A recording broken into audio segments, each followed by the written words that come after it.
underestimated, undefeated, under the radar. And they are here to get the business done in our first quarterfinal.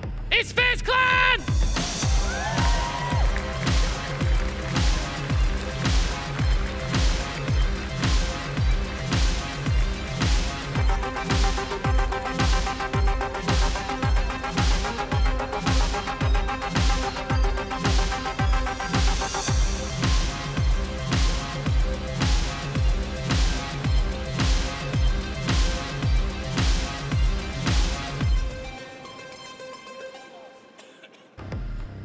Their opponents are 5 players you may have never seen before, but trust me, you see them now. Can they be a cut above in Copenhagen?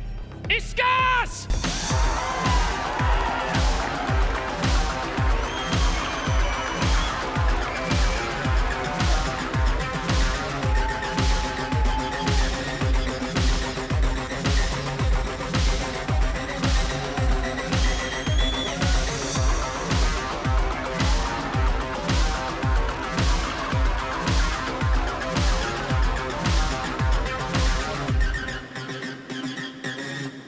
Could never pull that off, but incredible. Are we ready for our first quarterfinal? One more time for our 2 teams. All right, the stage is set, the trophy is there, our illustrious stage is ready to go. The only thing missing is, of course, our desk. Please welcome on my handsome brother, bearded brother, Milos. How are you doing? Good morning, Ian. Good morning, Copenhagen! Yeah. Let's go! Missed everybody here. Finally, we're back. It's the major. We're back in Europe, the best region in the world. Let's make it very clear for everybody here and everybody watching at home. Hello and welcome to Blastar 6 in Copenhagen. Our major, first one in 2023, and our brand new format is ready to go. I'm Medic, your host here on the desk, and with me, our wonderful analyst, Anne, Jack. Good morning. How are you doing today? Very, very good. We have a live audience, 4 amazing matchups. What more can you ask for? It's been the longest major ever in Siege history. We've been waiting for this finals weekend for like forever, and I'm so glad we're finally here and in Copenhagen. We finally got it together, and we are here live on set. Now, before we start off with our first match, see our players setting up in the back, let's talk about some details. First up, our schedule for today. Like Anne was mentioning, there are 4 series for the day and 4 best of 3s. That is, FaZe Clan versus SCARZ is up first. W7M versus M&M will follow. G2 versus Liquid, and finally Sonics versus NIP. To remind you, as you see on the schedule, the timing is set as a specific hour. However, a schedule is rolling, which means the moment one game is done, we'll be transitioning to the next. So don't take those times as gospel. That said, what are these teams fighting for on Sunday? Well, it's a trophy that is right behind us, and pretty massive and relatively heavy trophy as we tried it out. But there's also quite a bit of cash on the line. Our winning team will run away with $200,000 and $80,000 for the second right after, and so on and so forth. Because let's be honest, we're all waiting for that BO5 grand final come Sunday. From then our prize pool and our schedule comes the bracket. And you saw it, it's going to be very similar, of course, to our schedule, but there's moving on to semis and to the final. Who will play against whom later on? Let's put that on the screen. You'll be able to see it. Our bracket for everybody. There it is. FaZe v SCARZ, W7M v M&M. Winner of those top 2 games will be playing against one another in the upper semi-final tomorrow. And then G2 Liquid, Sonics versus NIP. Winner of those 2 matches will, of course, move forward to play in the lower match in here, because there are no second chances here in Copenhagen. You snooze, you lose, and you're out of the tournament. So you got to be on full for your entire series. Though, from our bracket, I'd like to talk storylines. Want to set the stage. Maybe there's some of you that are joining us here in Copenhagen for the very first time. Is there anybody here that's been to a major before, to an event? There's some old guards, a lot of new ones. Shout out to the new people in the house. There you go, quite a few of them, of course, more straining in as we speak, and more over the weekend. But after those salutes, our storylines. First up, W7M versus M&M. This is a big deal for both of these teams. W7M in here finally, M&M making it to a stage. Finally, M&M have made the main stage. How long has it been since we've seen them here? And they've got a W7M former player as their coach in Julio. They've played the most amount of mats and rounds at this tournament. I calculated it very quickly. It's equivalent to like 1.5 EU League stages. That's how many rounds they've played at this tournament already. They have shown absolutely everything to get here, and they're going up against W7M, that Brazilian juggernaut that we saw just a couple of months ago in the 6th Invitational Final.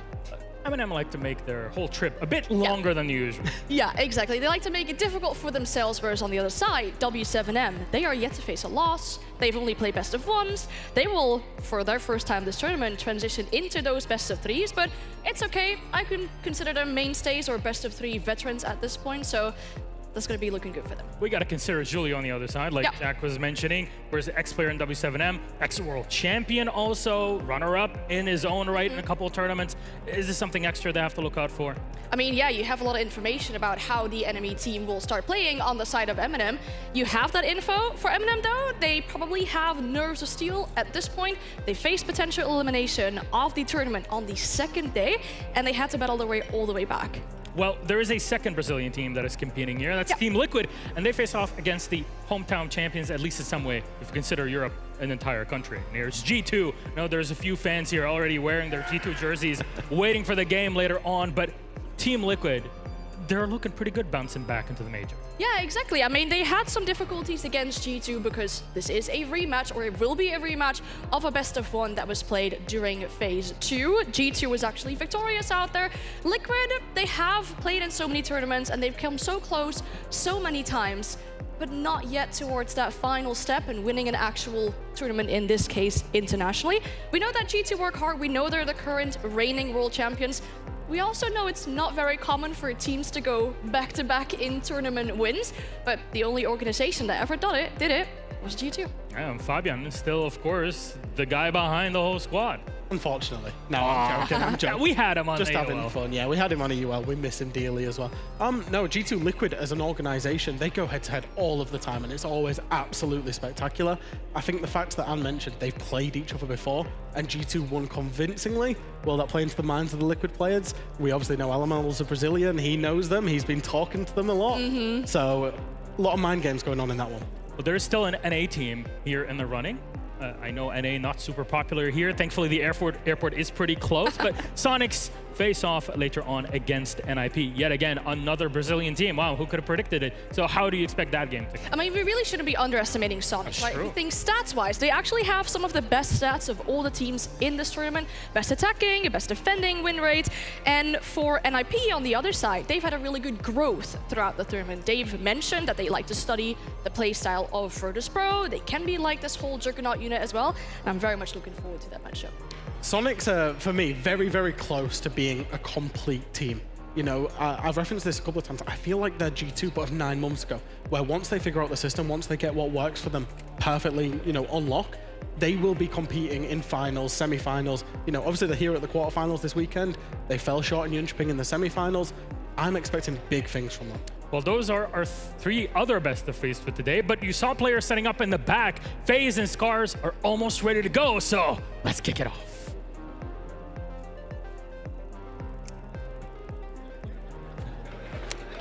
Help me out here. SCARZ é time que é tiro no escuro, a gente não sabe. SCARZ の強みは連携力が高いところです。O jeito que eles podem jogar, eles podem surpreender querendo ou não, são um time muito bom de skill. FaZe は打ち合いしか脳がないんで。Acredito que as forças da FaZe Clan seja o individual de cada 正しい時もあるので、そういったところでテンポが読めない、打ち合いにさえ負けなければ勝てる相手だと思います。Acho que levantar o troféu de novo seria uma sensação muito boa. Acho que também querendo ou não agora com o time que a gente está. ドイツに自分たちも残ってるんで、負けたからにはしっかり謝罪してほしいですね。E acho que, como eu disse na pergunta anterior, acho que eles têm que ter medo da gente mesmo conforme o campeonato.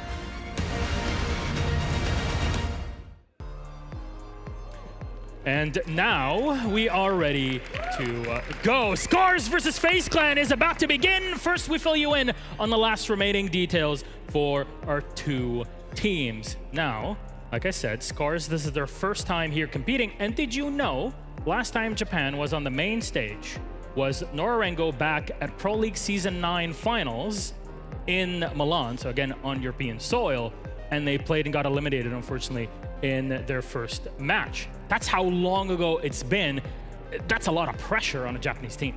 Oh yeah, I mean, they're the only remaining hope really for that whole region. We don't really call them APAC region anymore, but for that region, they are the last remaining hope. And this team has been together for almost a year. They made their last player change June last year, and they played a tournament at the end of 2022 with a lot of other APAC teams.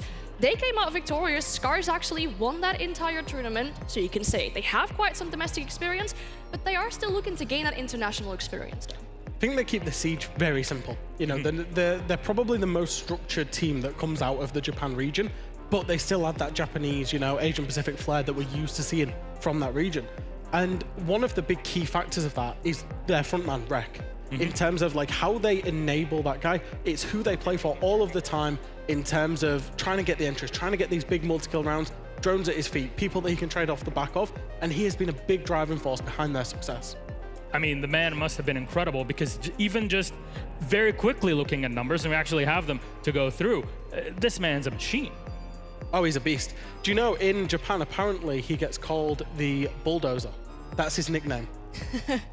And to be in Japan, which is a very, I guess, the way that you play in the region is just keep on putting pressure. Is that something that FaZe have been able to adapt through or at least live through here in the FaZe? I mean, yeah, if you look at FaZe, on the other hand, I feel like they kind of have that same person on a team that has a similar role in this. For FaZe, you'd have to be looking at Cyber in that way. I find him the person to be on the knock, to be that person that sets himself up for backstabs, to really enable his team, but it can be an unreliable win factor. You know, if that player is successful, it'll open up something for your team, but if he dies on the entry, you're looking to restructure your entire round. Have FaZe been tested so far? Do you feel that they have been? I believe they have, and it's a very crutch word to say that I believe FaZe are a flex. They only played like, what, 3 best of 1? They've played 3 best of 1s, but the context of those 3 best of 1s, they've played Virtus Pro, the slowest team in the universe at times. They've played SSG, the fastest team in the universe at times. And then they played M&M, who are a big, you know, I would say traditional EU meta team. They've played against everything so far. They've beaten everything. And the way they do it, they're very flexible. They use a lot of these kind of crutch ups, a lot of Dokubi, a lot of Monty, a lot of Ying, a lot of Lion. And they just try and, basically, they get a very fast read on their opponent. And then that's where they're very good in-rounders, slowing up the pace, increasing the pace, and keeping them guessing. Is that a wacky operator pick ban something that we can expect from SCARZ also? I mean, I wouldn't be surprised by that, for example. If you look on the side of FaZe, you know, they like to play with a knock every now and then, so it's not necessarily a funky ban anymore, I would say. Could see that coming out. If you look at the rest of the lineup of FaZe, you also have Vita King. We know that this roster made some changes quite recently. Some people were maybe doubting the changes that were coming in a little bit, but Vita King, one of those newest additions on the roster, is actually the best rated player on his team right now, and he has the 2nd highest cost, meaning that he is, generally speaking, quite effective for his team. Well, our game should be live in the next 3 or so minutes, so how about we bring up our map vetoes, put them up on the screen.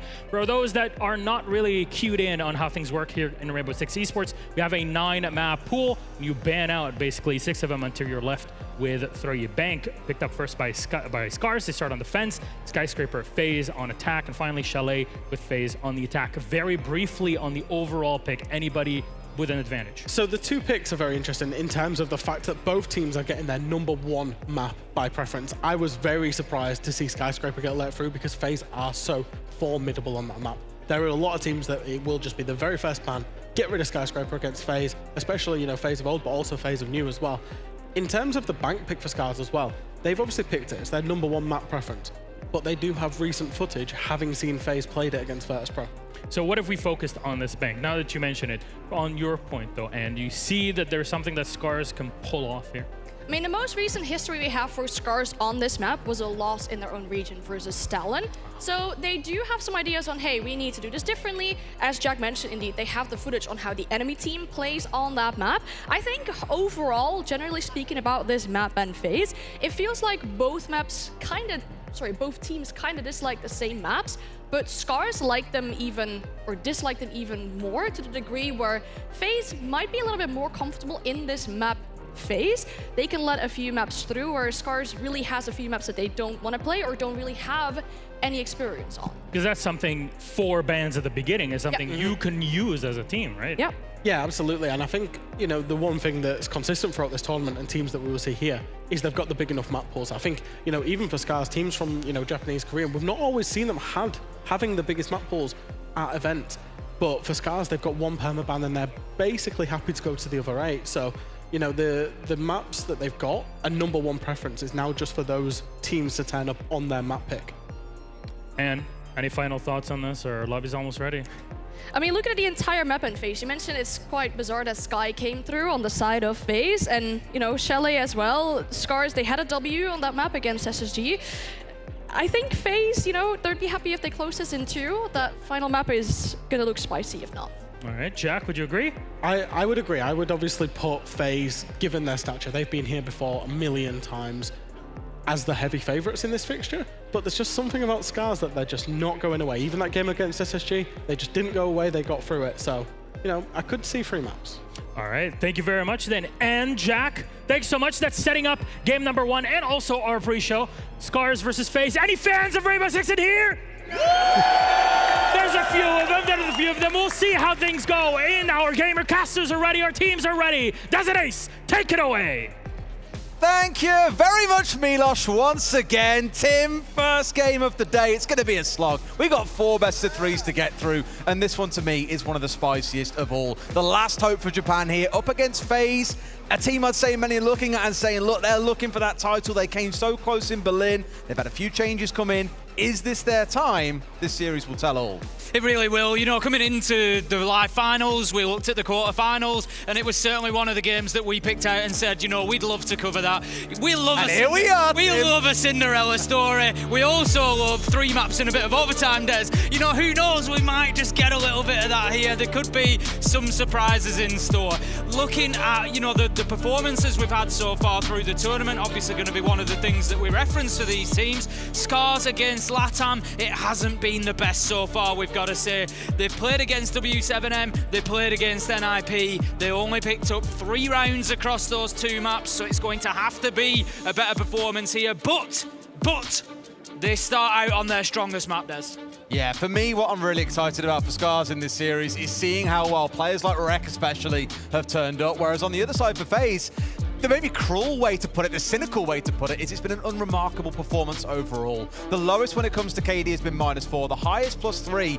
The team is all very kind of balanced and in the middle, but there's no sharp edges or sharp elbows. There's, of course, 2 ways to look at that, and I think of SCARZ, and I think if FaZe are able to shut down Rek, I have a little bit of a concern about where those other kills come from. You look at it the other way and you think, you know, maybe there's actually a lot of strength in depth within FaZe. Like you say, you know, there's good performances coming out everywhere, but no one standout. So it's a real question mark for this game, and it's something to watch out for at home. You know, will it be that everybody contributes a lot for FaZe, or will it be that they don't quite have enough across the board? That's exactly, and of course, back to a live crowd means cheers for every We love it. single band. Should you go with them, Tim, on this one? Band coming away.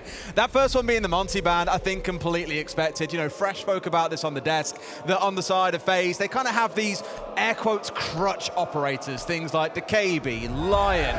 Those things all reign together to help them attack, and Monty really is, despite being a pretty flat surface, the spearhead of many attacks. So I think taking that away is a pretty smart idea. SCARZ have also played against a hell of a lot of Monty back in their home region of Japan. For those who know, the previous Japanese teams that we tend to see at these events include Cyclops, who of course aren't here, but Anaton is a big-time shield player, so very much aware of the danger that that operator can present. And I think the Azami and the Valkyrie don't need too much introduction, both incredibly powerful operators on the defensive side that I'm pretty sure will be in top 3 ban rates across the entire competition so far. But here we go with round 1. It's upstairs inside a CEO. It's SCARZ starting on the defense. Tim, I'm really excited to see how this one kicks off. FaZe won 4 attacks last time against Virtus.pro on this map, so we know they have got some real attacking teeth behind them. But SCARZ, they love being at windows, they love being at doorways, they love being aggressive. And if you're going to shine on the aggression, the best time to do so is now. Interestingly, you mentioned that Virtus.pro game, Des. Obviously, FaZe ran away with it in the early phases, and then Virtus.pro were able to... The early phases, wait, easy. And then they got reined back in by Virtus.pro, but The situation here is interesting because there was one side that FaZe didn't win on the attack, and that was CEO. And SCARZ have come straight in, and they are defending the top floor. So it suggests to me immediately that SCARZ have been reviewing that. Oh! And here we go! Straight out the window, Washoe manages to take down KDS, will be picked up by King, but that could be a big loss. That's the Lion gone. You've just lost all your E1D scans. That's not a great start for FaZe. Did we also just see Tayo throw one of his yokais out the window? I think they were looking for a second one off the back of it, Tim. They really felt themselves there. But think back to what I said 30 seconds ago. SCARZ, they love being at windows and doorways. They are going to play aggressive as all hell. And really, it's going to come down to FaZe and their composure, their discipline to get a read on these kind of plays and shut them down before they tear them asunder. I love the message that it's just sent to FaZe. That is really 30 seconds in.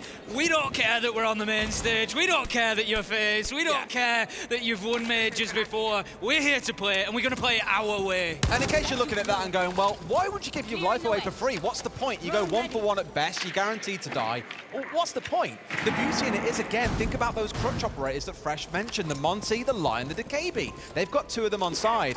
Well, Shoyan and Malusi has already put down his Banshee gadgets. They are AoE Dinar, they make a lot of noise when someone walks on through. Speaking of walking on through, what is Red doing? He gets a kill and he's like, woo, I've earned my jump out for the round. Tries to make it happen. King finds 2. They're all the way back to a 1 versus 2. And Rek is outside the building. They know about this. So sadly, whilst he's tried to make a play, it was very much so the wrong one, Tim. Cyber has to be getting that diffuser down, knowing that Rek is outside of the map at that point. That's exactly what he's going to do. And Rek is in a seriously tough situation now. Works his way back up the square stairs. It's 1 versus 2. Diffuser's down, and so is Rek. As Cyber, after getting the plant off, he manages to find the final kill as well. And that's the opening round for FaZe. It was a good read, actually. Rek got his kill on side of square and was out the window, and I think as soon as that jump out comes through, you know that you are essentially 4 versus 3 on site. So it was a good push back, and I mentioned a little bit earlier on about the jump out, taking down the Lion, like why do it?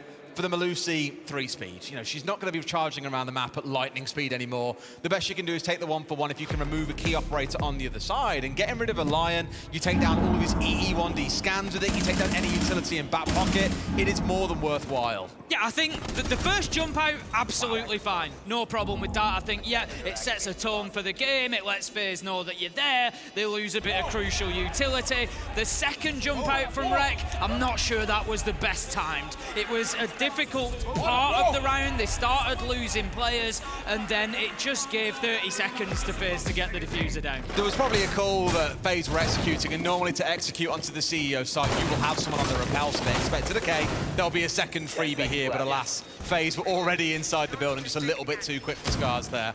So carrying on with that attacking prowess that we saw from FaZe again against Virtus Pro, 4 attacking rounds, 1 out of 6.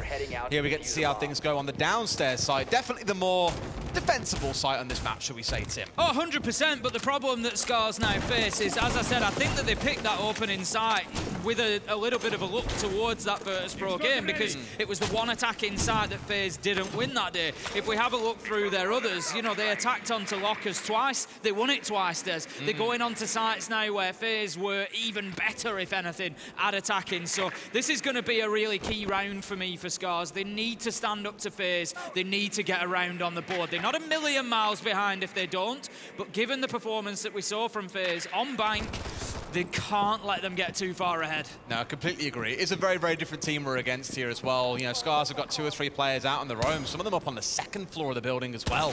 So really not looking to give any ground to the side of FaZe, who, if they're smart about it, could find themselves just charging in towards the sites. It's going to be down to these roamers, though, and how they adapt to the attack coming in. Where do they move these members? And in fact, you can see from Rek, he's spotting all these drones coming through, and with that, he can call, hey, this is where they're droning, this is where the focus of their attack is going to be. We should adapt to that information. Certainly can. Cyber's going to move downstairs, looking to get inside of Still, Archives. yeah. Just lock that area down, make sure that there's no presence. The attacker's just looking to take map control at the minute, but like you say, I'm just not sure that they're aware of the presence of the Solis up on the top floor. Fishlike just picked up very easily by King there. They've got the wall open that's going to lock down Red Corridor as well, and that's actually going to make it really difficult for SCARZ to defend here, Des. How do you look after that plant spot if you can't get yourself into Red Corridor? Yeah, I mean, the guys said it in their pre-game interview as well, SCARZ. They said, you know, if we can win the gunfights, we feel we've got them on strategy, and I agree.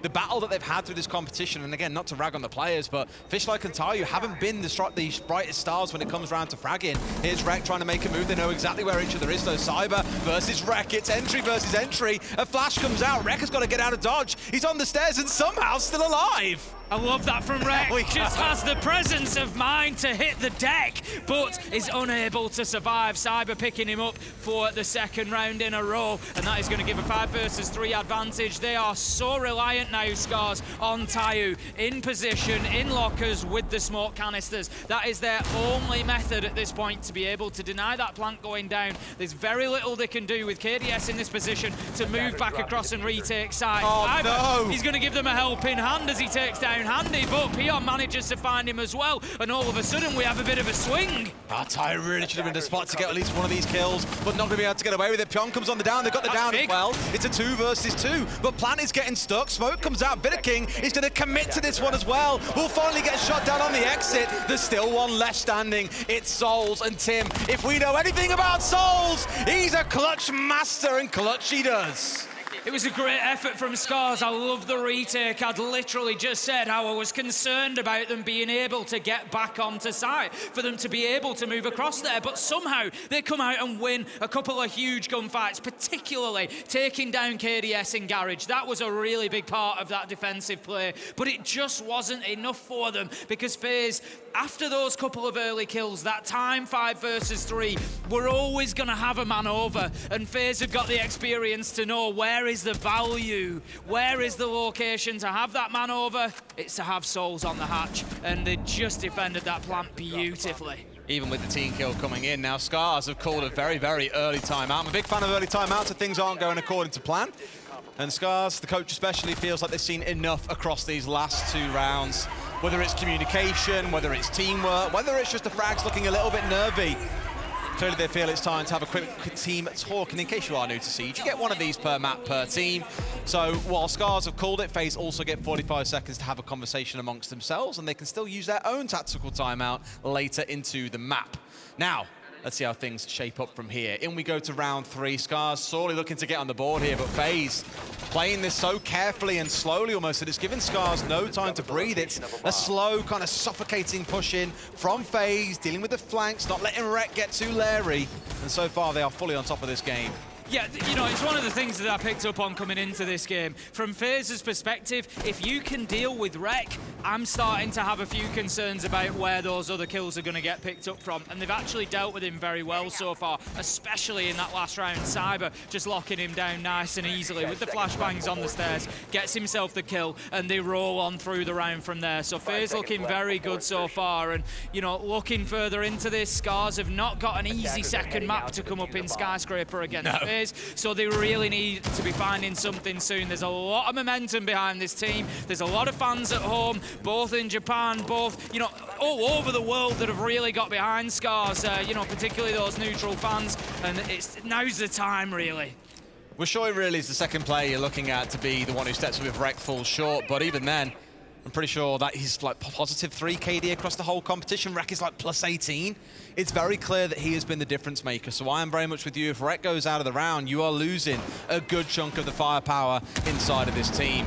Now, Pion, I was about to say, in a bit of a difficult spot here if the bottom side had been cut off as well, but it was still barricaded up, so he has a safe exit point. Just baiting out some utility towards the top side and then looking to move on forward. Now, KD has slipped his way forward. I don't think Pion knows here. So he is very much in no man's land. The windows have been cut off, so he can't easily escape. If he's not too careful, they might find a player rounding down those stairs and shooting him straight in the back. Certainly could do. It's something that they're going to have to be aware of on the defense. FaZe are just, they're working so well here, and this is exactly what we saw against Virtus Pro on the attack desk. Drones going in, information ahead of them. You know, there's nothing that FaZe seem to not know about here. They're not walking into any surprises. They're doing a very good job of getting map control. They're now working on the verticals. We're only a minute and 15 into the round. Yeah. FaZe are working quickly, and this is scary to watch at the minute. Working quickly, but most importantly as a team, which is what I'm enjoying seeing now. Looking at King on the Ying, he really is the linchpin of this round. Keep a close eye on his Candelas, which he's now got out in hand as well, because as soon as they start getting dumped in towards site, that is the go sign. And really, it's the beauty of this operator. Those flashes start going off. Everyone knows what comes next, but Tim, where I'm a little bit nervous for them, is they have very limited utility in terms of drones left. 3 Candelas come out, a 4th surely will hit, and in come the side of FaZe. 2 quick kills coming in, and the plan plant's going down. This is just wonderful play from FaZe. It was a 3-2-1, drop the hatch, find the kills, look for the plant. They secure that as well, and Peon is left all alone trying to fight his way back into sight at this point. Manages to find one, but he's going to need 3 more. What a prediction, Des. Absolutely beautiful awareness coming out from Peon there, managing to pick up Cyber. It's now down to 2 kills needed. Oh, can't get the last though. I mean, Souls does not lose those seemingly ever. In fact, I remember a time, probably about 18 months ago, where this exact man broke APAC hearts in a 1-versus-1 against Rin in round 15 of map 3, Oregon it was, back in the semi-final. And it was just absolute heartbreak back then. It's starting to look like it already here. 3 rounds on the bounce and FaZe are not slowing down. I cannot overstate how many rounds Souls finishes. It's ridiculous. It is absolutely ridiculous. You know, you referenced that game back in Gävle in Sweden, which, you know, I think will forever stand as one of the best games of Siege that we've ever witnessed as. It was fantastic between both teams, but I remember the document that I wrote, the preparation that I did for that event, and the first thing that I wrote about Souls on that document was, is one of the most clutch players in Siege, and he just goes on to prove it time and time again. Whether he's in a man disadvantage situation or whether he's just getting the final kills of the round, he is the one that will push it over the line. He's that guy, He Tim. is that He's guy. that guy. He's him. He really is, and he will always push it over the line. 3-0 start for FaZe. You know, they showed weakness against Virtus.pro. They showed that teams can come back against them here on Bank, but SCARZ, it's a difficult one for them, Des. You know, they've come on such a journey from the Japan League. They're here on the main stage. There's going to be nerves. There's going to be a mental game to play as well, and I'm just wondering whether they can, you know, dig deep and muster to fight back from 3, 4, 5-0 down. There's a bit of that, and truthfully, it's not at all trying to kind of like pity party them as well, but let's not forget, realistically, Japan hasn't been a top region in Siege really ever. In fact, APAC as a whole, you probably put down at that sort of level. Whereas FaZe have played against so many international teams. They've seen it all before. They've been there, done that. So SCARZ here getting absolutely smashed on site in a really well-coordinated execute when there's been loads of drone work coming on through, 3 or 4 players coming out of 3 or 4 different angles. They're used to aggression, but I don't think they're fully used to fully structured and coordinated aggression, which is where they keep getting caught out. And you see that in the gunfights. So many players of SCARZ aren't even looking the right way when an execute comes through, because they just don't know what to expect. And that is an experience thing, I think, that will build from series like this.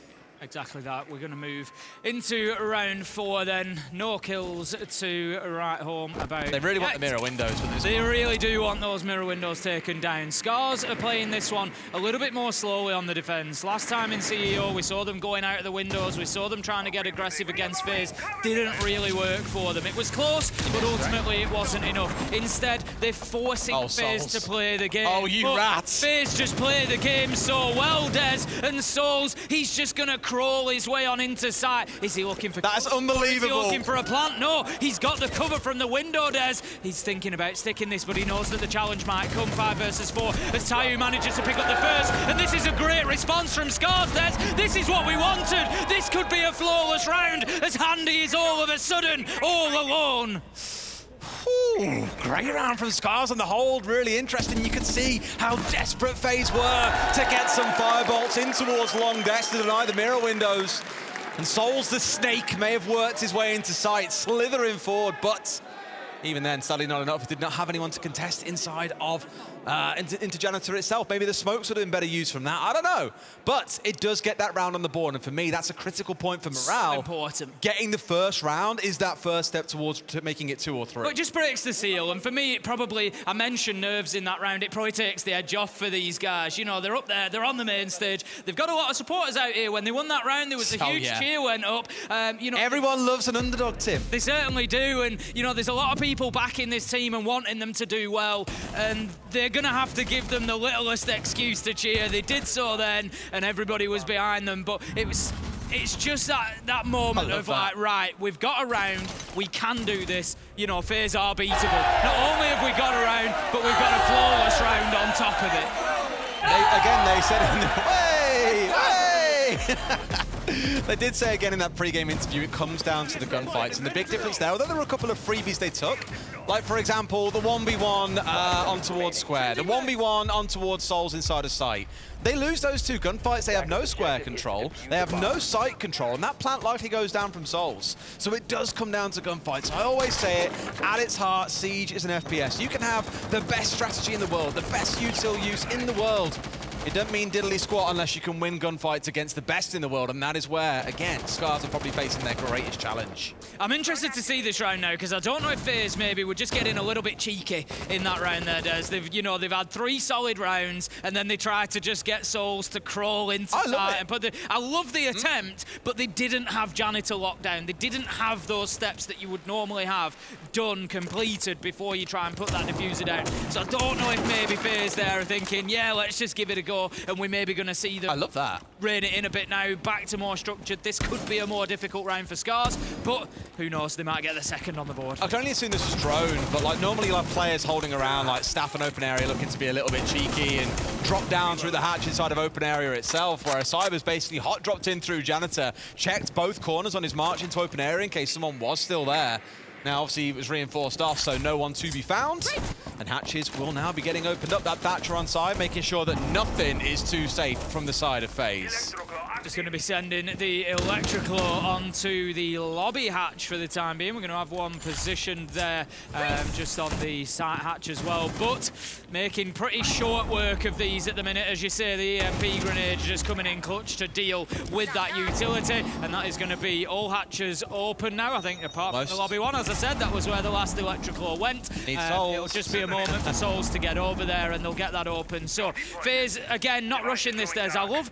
FaZe are happy to go in and play quickly, but they're also happy to be patient. Their pacing has been really good so far. They're being really patient until they realise everyone's on site. Again, dealing with flankers like Rek, for example, has done them wonders so far. Now, once again, keep an eye on Vidaking. As soon as he gets those Candelas out, you'll see the icon on his player card in the middle left of your screen. There'll be a number 4 next to it. As soon as that starts going down, you know that FaZe are all about to hit the site at the same time. For now, it's again being real safe. Drone work coming in. Hatches are opened up. They've got everything prepped they need to. Now it's getting players into position for the hit, and here come those Candelas that I was talking about. They're getting dropped in, and here go FaZe. Oh, likely to just drop the hatches. That's exactly what they've done. Handy's going to move in, finds the first. That's going to take down the man inside of lockers, but Rek there with a big double. Peon finds one as well. The diffuser's gone down, Des, but it's a 4 versus 2. SCARZ do have the manpower potentially to fight this one back. They just need to start finding some kills, and as we've said so many times, Souls is still on the board. 2 going upstairs. This is the critical fight here. They've got Wushoy leading in on the Okai drones, but they don't seem to know. If he pops up, he'll find 1! Finds 2, and Souls finds Rek on site.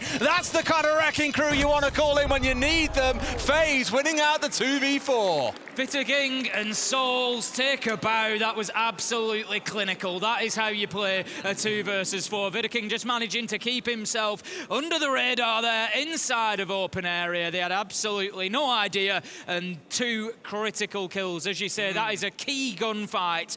If they win that, SCARZ probably win the round. There's nothing really Souls can do once they lose that hatch control, and it should be more than possible for them to close it out. It was unfortunate because they stood up so well, did SCARZ, to the rush. It came in on the back of the Candelas. They knew that it was coming, but they just couldn't hold on to it at the end. Yeah, I mean, call me a cynic there. As soon as you got the Yokai in sight, you probably want to be checking behind all those open area booths, so chucking it on the ceiling, having a quick 360 scan around the room should give you an idea if you are about to be jumped on like that. But again, hindsight is 20/20. And FaZe, again, they've been in that situation so many times before, they just know exactly how to respond. SCARZ with one last chance here to get something on the board, otherwise you're staring down the barrel of a 5-1 half, and Tim, we've seen a couple of games drag back from 5-1, but even I'm not sure SCARZ will be able to do that. No, I think it's going to be a big ask. Like I said, the thing is there's other factors coming into play here. There's main stage at the major. You know, there's a lot of things going on that are a little bit different for them. If we have a look, the Virtus Pro game against FaZe Clan, we keep referencing it because it was played on Bank. It was a 4-2 half. Virtus Pro were able to rein them back in a little bit, but a 5-1, we know that FaZe are going to be solid on the defence here. It is going to be a big ask for SCARZ. We have to say that. All right then, let's see if this concludes the way that we all expect, which truthfully should be that 5-1 half, sorry, because last time we attacked this site, we saw exactly what FaZe did. They all just dunked inside a site at the same time and cleaned house. SCARZ looking a little bit lost and not entirely sure what was coming their way, to be completely honest with you. This time around, there's no Ying on side. I mean, they've just got a perfect read onto Wishoy. You can only get away with it for so long, Tim, and this is where it's damned if you do as SCARZ. Or damned if you don't, sorry, as SCARZ. I mean, you are damned either way.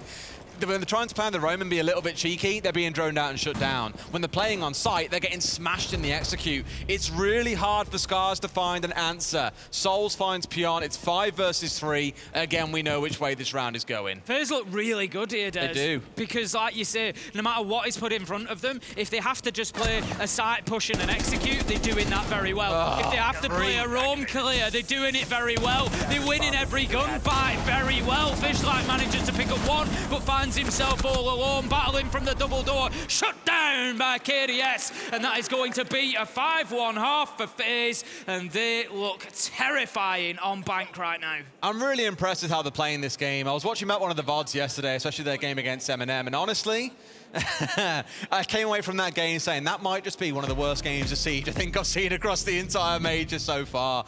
There were probably 3 rounds that Eminem lost that Eminem won that you'd look at and really FaZe should be saying, man, we should have won that one.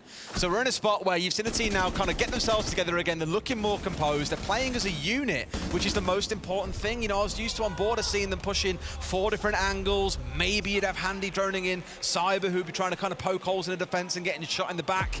It was a very, very messy game on board. Understandably not their favorite map. Bank, not their worst map, definitely not their favorite either. As we've already said, Skyscraper is that map when we get to it. But here on Bank, they are looking so composed. Souls and Cyber right now sitting on 15 and 5 between the two of them, Des. 8 and 1 for Souls. In 6 rounds, he has only died once, and that really does tell a story of how influential he has been on this game. There's them heading to the defense. They're going to take us up to the top floor to begin with. SCARZ, they need rounds. They need rounds. Yeah, Tim, they need a few of them as well. A good few at this point. I mean, hopefully on the attacking side, we see a little bit more craziness out of them. You know, seeing the Ying on side, same as we saw for Vidaking. I think it's a good read on it. You can see 2 players here just staring at windows as well. They know what the style of players they like to employ. Why would you not come to expect the same from the other side? Rex just being cautious there, I think, waiting for the drones to get in ahead of him. He's going to be ringing in the knock, so has some important gadgetry in terms of the nades that he's carrying. They will be complemented by the 2 nades of Wishoy, so maybe looking for some vertical action from underneath here, Des. Playing those nades, trying to pick people up, but they're going to have to deal with Cyber. I'm not sure Rek knows that his position is just on the other side of that wall. Oh, please check to the right, Fishlight. Please check to the right. Oh dear. Misdronings cost lives, and I think Rek is about to discover that one around. No! What a reaction from Rek! Unbelievable play there, nothing less than we've come to expect from him. Absolutely slams Cyber even without the information. Maybe just heard him creeping around the corner. I think Cyber was maybe hopeful that it was actually that player that was on the drone, but it wasn't, and Rek was ready for the fight, and Des, we might just have a round here. I'd hope so. That is unbelievable, superhuman reaction times as well. They were so ready for it. Wishoy not quite enjoying the same joy as Handy snaps him off the window. 4 versus 4 then, as Rex thinking about getting himself upstairs. Needs to be cautious because Souls is playing inside of the elevator, likely to be picked up by the drone. Will indeed. Tayu manages to find Handy, a very late trade there. Rek decides to push this, needs to try and find Souls at the top. Pion just holding down Janitor, so there's going to be no rotate to come through out of there. No, Souls picks up Rek somehow, leaving us 3v3, and Pion takes a little bit of damage on that challenge. There's one. Does he know about the second one that's in there though as well? Surely he does. Got to push deep here. Candela over the top. Going to find the right spot, I think, here as well. So Fishlike in a good spot to try and make a move. They've got a bit of support from the back. Finds Souls. The clutch got himself. 10 and 2 in the game, and it's 2 versus 1. It's a little bit like the first round, Tim, but it's Fishlike trying to get the plant down. It's going to finish. Vidaking was there, but Pion was just better. SCARZ find another. I love that as well. Look at that. Fantastic support coming out for SCARZ, and an important second round for them. They really didn't want to be facing match point at this early stage in the game. They managed to lock down their first attack. It was well worked. It was reactive, Des. They had to, work with what was in front of them. It didn't all go their way. FaZe were able to win some important gunfights there, but what I like was that SCARZ just adapted along the way and were able to still get in and get that diffuser down and win the round. Whew. Even with Souls popping, that's the problem. It's still brought pretty close, and again, it's very, very reminiscent of what we saw in the first half, a couple of 1v2 rounds. I just love that we get the 3 different mics of reactions as well. We're so used to hearing the same sound back in those replays, but you get 3 different player mics. It's brilliant. Going to be heading down to the basement for That's FaZe. a lot of hard breach, Tim. It is an awful lot of hard breach. I would imagine the basement's going to be getting opened up. They're heading downstairs. I mean, it's reasonable. They're going to likely send Thermite into server, look to open the site wall, and then they're going to be using Hibana to take out the hatches and give the verticality that, to be honest, FaZe really benefited from and used heavily in their pushes. So I'm sure SCARZ are going to be looking for much the same. You've got the Lion, you've got the Ying. We pretty much know what to expect from this lineup, and that's going to be Lion to support a roam clear, make sure that the map is controlled, and then open those hatches. Candela's go in, try and get a plant on the back of it. It's very reminiscent of what we saw out of FaZe in the first half. Both teams leaning on these air quotes crutch operators again, helping out with the roam clear, helping with the execute, rather than kind of playing it just straight down the middle. Just making sure they've got a little bit extra juice to bring to the party.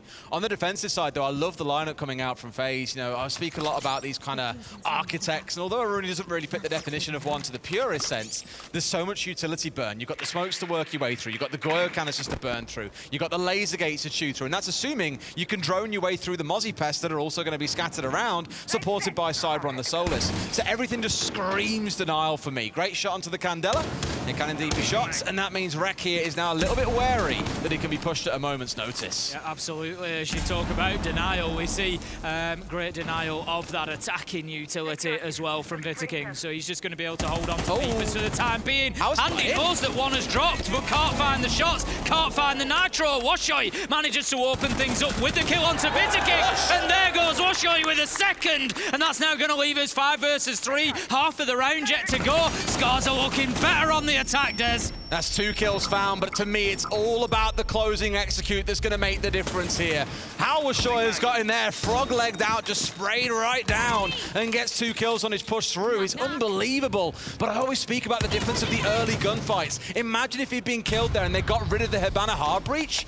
Chances are hatches stay closed, and this round is basically done. But here, SCARZ still have every chance to win out. The Aruni looks away at the wrong time and goes down. A 5v2 for the Japanese side. The fight back is well and truly on here. Red pings come out, so Cyber is aware of the man to his left. It's going to be a freebie as they stray across the main stairs, but it is going to give his location away. There you go, second kill comes in. Tayu manages to find Souls. It's all up to Cyber. 1 versus 3, Des. He's got the 2 kills, so it's going to have to be an ace if he's going to do this. 40 seconds, diffuser going down. They've still got so much to play with here as well. A 3v1, it's going to be a miracle if Cyber can pull this one off. It's looking like 2 rounds back to back. The Revolcan canisters still intact inside of sight. SCARZ completely blindsiding FaZe here, and Pion's even holding at longer range too. Cyber, does he know? He has the idea, he goes for the gunfight, but cannot win it. SCARZ are awakened, and FaZe taking their tactical timeout after 2 rounds, exactly the same as SCARZ did back in the first half. We knew that Bank was one of the favourite maps of SCARZ.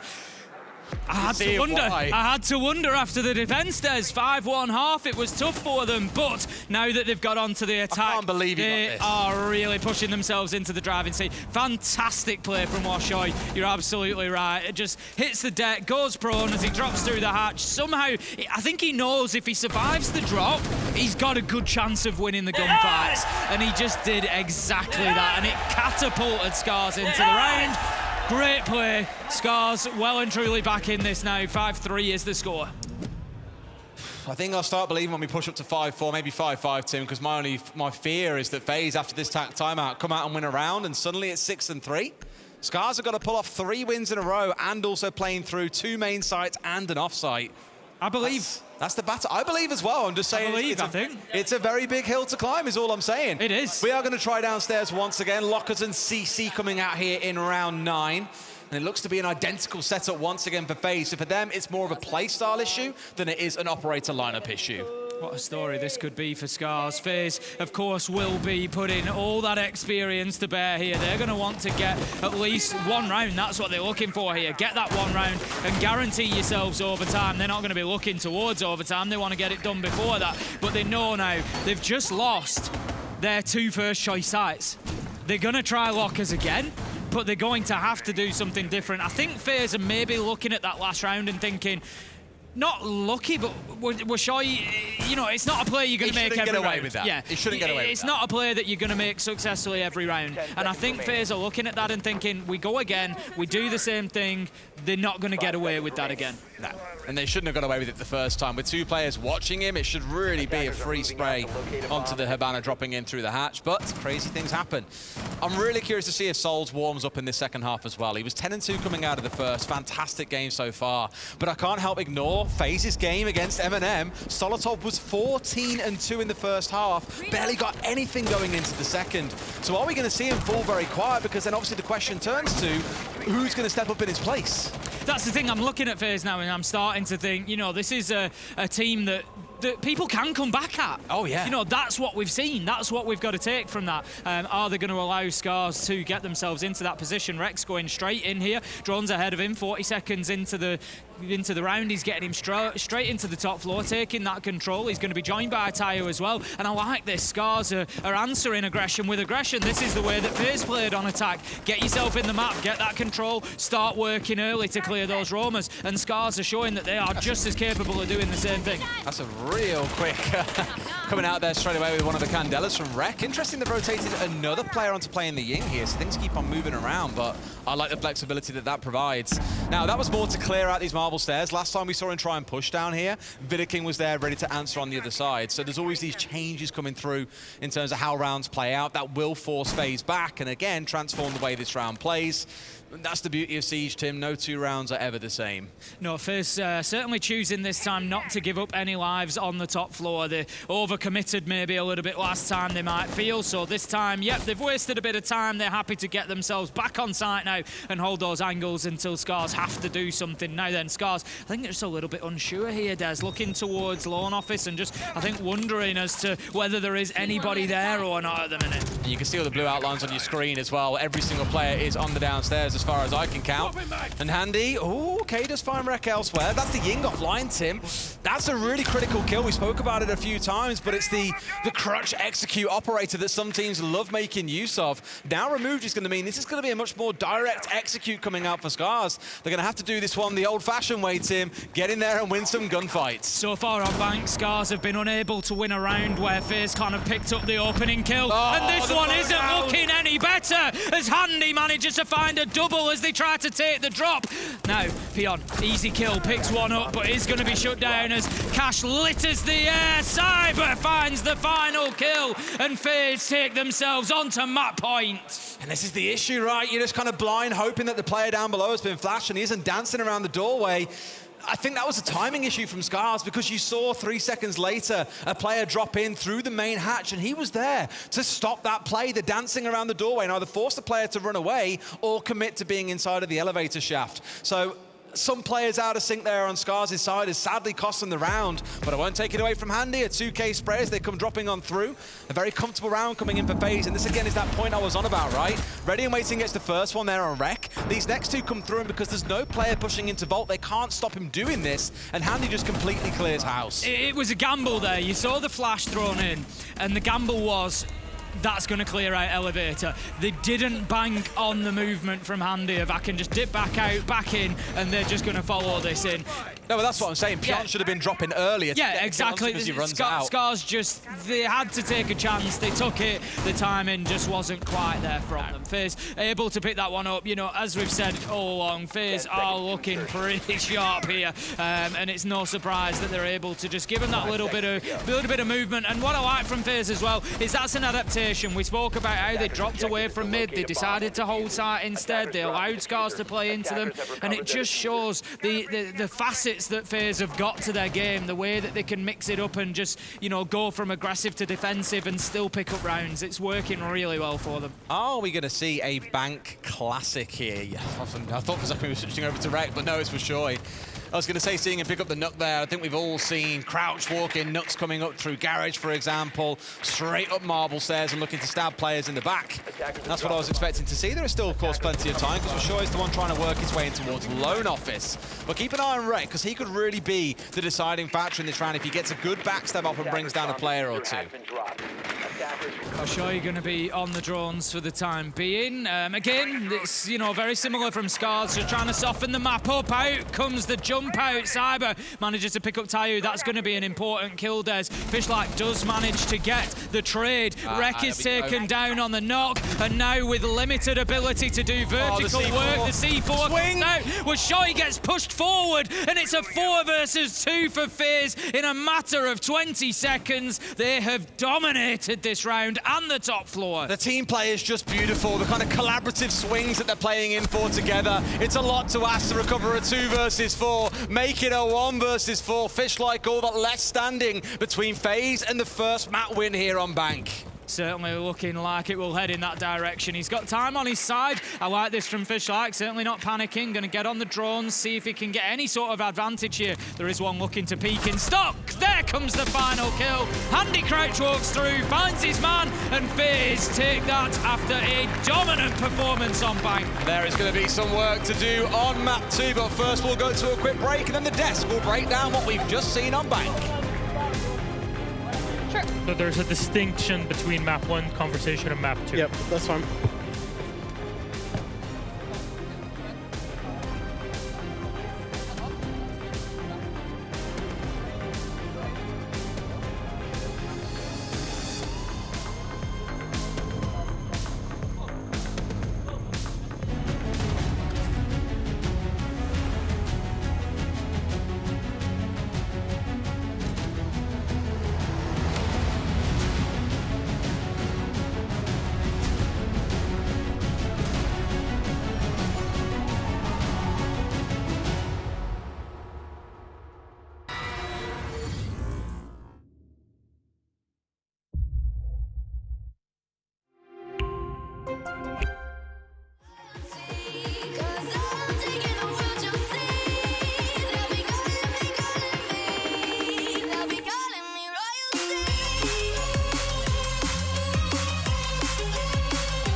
Hello, everybody, and welcome back to Copenhagen. We're live on the analyst desk. Map 1 going the way of our Brazilian team, FaZe Clan. Experience winning out on Bank. We'll discuss that and debrief it here on our post-map. Hello, I'm Milosh, with me and Fresh. Let's talk about it. Because FaZe started off strong, SCARZ had a bit of a comeback, but still that experience went out. I mean, yeah, I'd like to see that immediate aggression from SCARZ in that first round. It was something that FaZe mentioned in that showdown video. You never know what to really expect from them. They can be really aggressive, they can be really slow. And I like that on your first round, on that international stage, you started showing, we're here, ready to take this fight. Yes, they did struggle. The attack inside of FaZe was actually really good, if you'd ask me. They had 4 rounds where they planted successfully out of those 4, and also by 3 different planters. So that shows flexibility on that side. They had these really good post plans as well, where they played just passive enough, where SCARZ unfortunately didn't have enough information on that. And that's the point that I want to keep honing in on, is that FaZe came into these finals weekends not with the best attacking win rate, but with the second best defensive win rate in the competition. The fact that they got 5-1 on the attack and planted and were so convincing, their flexibility, their pacing particularly, was something that we highlighted. There's some rounds where they were playing them a little bit more slower, a little bit reserved, and then some rounds there was a clear 3-2-1 very early on, and they pushed and they got the round win.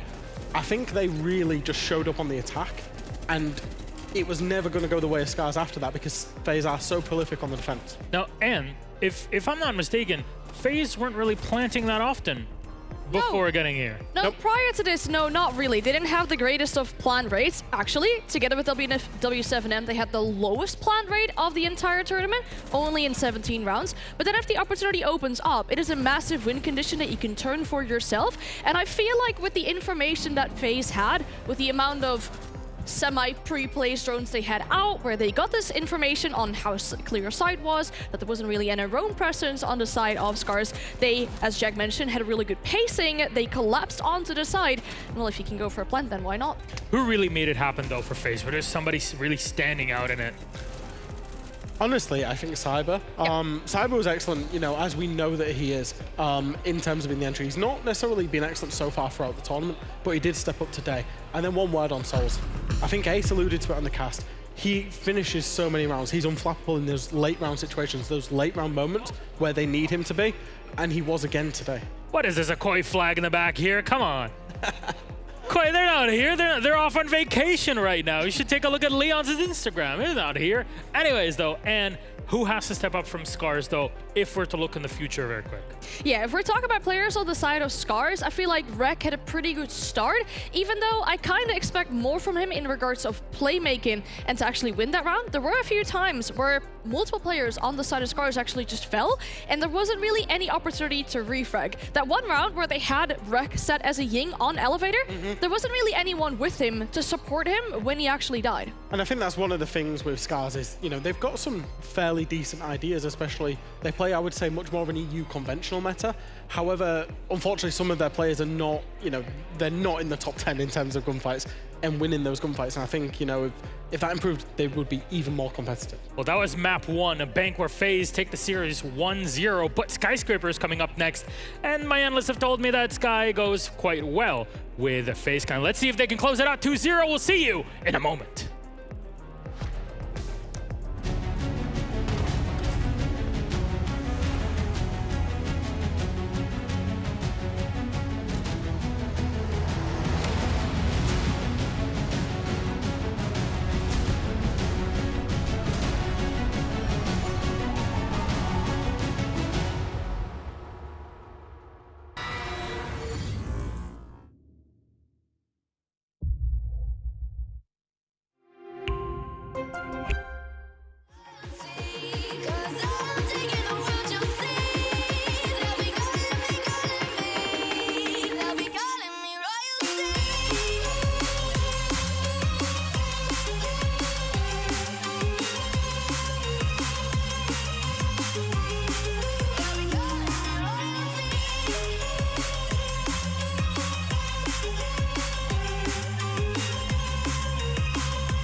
What?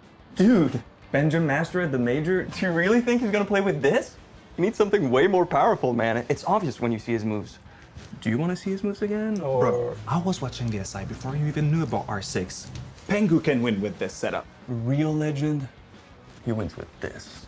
Sorry guys. I know a thing or two about Rainbow Six, so follow me. Now this is the best gaming setup. It's the HDR 400 monitor. the XB 25.3 QGP 24.5 inches.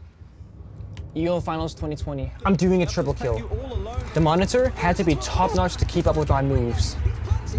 Frostblade fans, they can cool the best graphics card, the best processor, and even the biggest hard drive with the most memory. They keep things cool and calm like my hit was at SI 2018 to win the championship. Pengu goes for one on the young. Can he go the second? Penta are world champions. It takes the best to be the best. Are they gone? Yep. But with 2 Orion tiles fully upgraded and 2 screens. Good job, man. Thank you. Takes the best to be the best. Do you want to see his moves again, or? Bro, I was watching the SI before you even knew about R6. Pengu can win with this setup. Real legend, he wins with this. Sorry guys. I know a thing or two about Rainbow Six, so follow me. Now this is the best gaming setup. EO Finals 2020. I'm doing a triple kill. The monitor had to be top-notch to keep up with my moves. Frostblade fans, they keep things cool like my hit was at SI 2018 to win the championship. Pengu goes for one on the young. Can he go the second? Penta are world champions.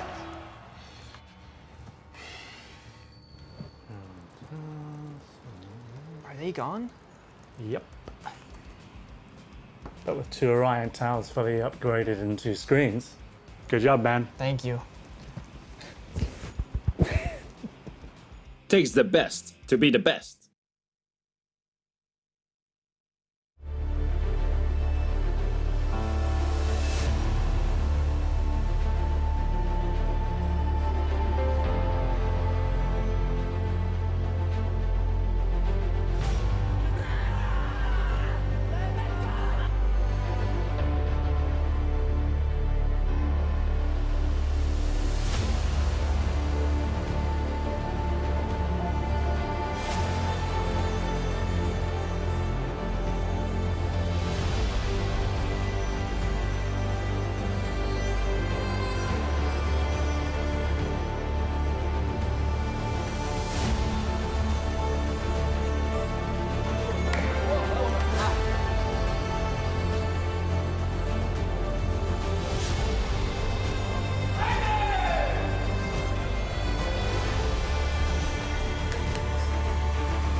Welcome back, Copenhagen. We are live again in our venue here in the Forum City Center. Our wonderful little happy kingdom here. Hello, I'm Elos the Medic, your host. With me are Anne and Fresh, and we are a couple minutes away from getting started with map number 2, which is Skyscraper, between FaZe Clan and SCARZ. FaZe are already up 1-0, taking it handily on bank. Now the question is, do the stats back up a SCARZ comeback? It'll be difficult. It's kind of difficult also to find information on SCARZ. I mean, they have this lot of domestic experience. They don't have a lot of international experience. For them to find this background information on Skyscraper, they actually took a loss against Ninjas in Pajamas quite recently, so they will know what they need to improve on, what they need to do differently. On the side of FaZe, I mean, Fresh already mentioned it, it's kind of surprising that it came through. They're a very good team on Skyscraper, currently running on a 2-game win streak, and they also have their best defensive win rate on this map. Every iteration of FaZe has been excellent on Skyscraper, genuinely excellent. To the point that FaZe played the 6 Invitational 2 months ago, it was banned in every veto against them. Nobody wanted to go on Skyscraper against FaZe. It just simply does not happen. They are one of the most formidable teams in the world. I think back to the Berlin, we're seeing a koi flag for the Rogue team. I think back to Berlin when Rogue and FaZe went head-to-head on Skyscraper, and it was one of the most high-quality Skyscraper games basically there ever was. This team is prolific to the point that I'm very, very surprised it got let through in the veto. Then what can SCARZ do? It's going to be really difficult. I feel like we have to keep in mind that both these two teams probably have a really different goal coming into this tournament. I mean, for SCARZ, it is obviously to gain that international experience because they have so much domestical but less international. FaZe might be looking at putting themselves through towards the semis and maybe towards the whole final, win the entire event. So I think for SCARZ, it's really good to realize, okay, we get this this experience. They're having a lot of fun on the desk as well. I like this aggression that they're bringing out, if you're thinking one thing specific that they need to keep on bringing, and I want to see more of that in Skyscraper. One thing they absolutely need to do that they didn't do in the last game is start off well on the defense. FaZe's attacks through this tournament have not been their strong suit, it's been their defense. So SCARZ will be starting themselves on defense. So the first 6 rounds, it can't be a 1-5 on Skyscraper, because Skyscraper is even harder to attack than Bank was in the previous map. So, on Skyscraper, any operators that you really need to take away from FaZe, something that they usually use and abuse that they can pull through? But we saw that also banned by FaZe themselves. I like how players sometimes take control over the top of the Black Stairs with the Osa shield going into the rotate. That usually is there for karaoke. I wouldn't be surprised, for example, if FaZe banned it out again. Similar goes really to a Monty. You can get so much ground, you can push further with having such an Osa or a Monty. So I wouldn't be surprised if we see a repeat of those 2 bans. Yeah, I think when you're SCARZ and you've got to look at what are FaZe, excellent with. They've been excellent with Monty this tournament. They've been excellent with Dokkaebi this tournament. If it's not one of those 2, I'm not really sure where to go, because the Dokkaebi facilitated FaZe on Bank. If you leave the Monty open, they're going to do that top black push. They potentially do something with Office. It's a shame SCARZ don't have 2 attacker bans. Yeah, I was gonna say. And another defending ban that you could potentially think about is the Solus. We've seen Cyber be very good with Solus, but then it raises a concern on the side of SCARZ due to how much information FaZe had on is side clear, is there any roam presence. So getting that Solus away is a trick or two traits. Like, you'll either get rid of the information for defenders, but then you're also suffering it yourself. Look, I'm drowning all of this. Is it a 2-0? I wouldn't be surprised, but I wanna see a 3rd map, but... Do we want to see a 3rd map? I heard some SCAR fans in here through our day of first map, so let's see if they can actually do it. Jack, 2-0. Oh, I've got to disappoint the people now, yeah, because I think it's going to be a 2-0. Can we boo the man? Thank you very much. Thank you very much. There it is. So with everything set, Skyscraper is ready to be loaded in. Thank you very much. And in Fresh, thank you very much to the crowd here. Copenhagen, are you ready? Our casters are. Take it away. Thank you very much, Milos. Trust me, even backstage here, I was like, boo, boo, Fresh. Boo. To be fair, you'll boo Fresh for anything. I don't need an invitation to boo Fresh, but I'll join you in that one as well. The thing is, sadly, I think I agree with him. Given how good FaZe have looked so far, I just can't see how SCARZ bring it back again on an absolute fortress that is FaZe's Skyscraper. The thing is, I don't think that it's even anything to do with SCARZ, really. Honestly, I think you could put many of the 8 teams that are left up against FaZe today, and they would struggle. FaZe looked very good on Bank. You know, they were playing fast, they were playing slow, they were playing short-handed, they were playing with a man advantage. Everything that was put in front of them, they did have an answer. We now come into, one of their favourite maps. We could look at this 2 ways. It's, as Fresh said, it's regularly banned against them, so they don't get to play it very much. So I'm doing what I can for SCARZ. Is this where the facade falls down? It turns out they're actually terrible at the map. Yeah, and it's just reputation. Yeah, it's like a poker face. Like, no one plays us there thinking we're all amazing at it because one team told them once upon a time, and that's it. But no, it is a very good map. And looking at SCARZ's recent history, they got smashed 7-2 by NIP on this map just a few days ago. So all things on paper are saving FaZe for a very clean sweep, but you just never know. Ying gonna be the first ban coming out from SCARZ after we saw Vidaking employing that an awful lot back on Bank. Got to say as well, while we're loading in, what a beautiful job that's been done on the stage. Oh, absolutely fantastic. The whole setup here has been brilliant. I love the map flying when we're in that and have that the light crackle. Yeah, it's so good as it comes in. I want to give a shout to that opening ceremony as well. And the Alfie Banks, the community cosplayer who I was watching him rehearse this morning. Bless him, yeah. He's done a fantastic job there. So walking up and down the stairs, he had to change from doing the 2 steps to the 1 step, and I was like, yes, Alfie, you can be a dancer in a future life. I love it. Great job all round on the whole event. So we're going to get back into map 2 then. It's FaZe versus SCARZ. FaZe taking the first one on Bank, of course, and we now load into FaZe's map choice. As has been said a number of times, this is a good map for FaZe. It's going to take quite the performance from SCARZ, but if we know anything about these guys, it's that they can be unpredictable. Yep. They can get the job done when necessary. They showed us that against SSG. They can step up and they can deliver performances when they need to. Now is the time.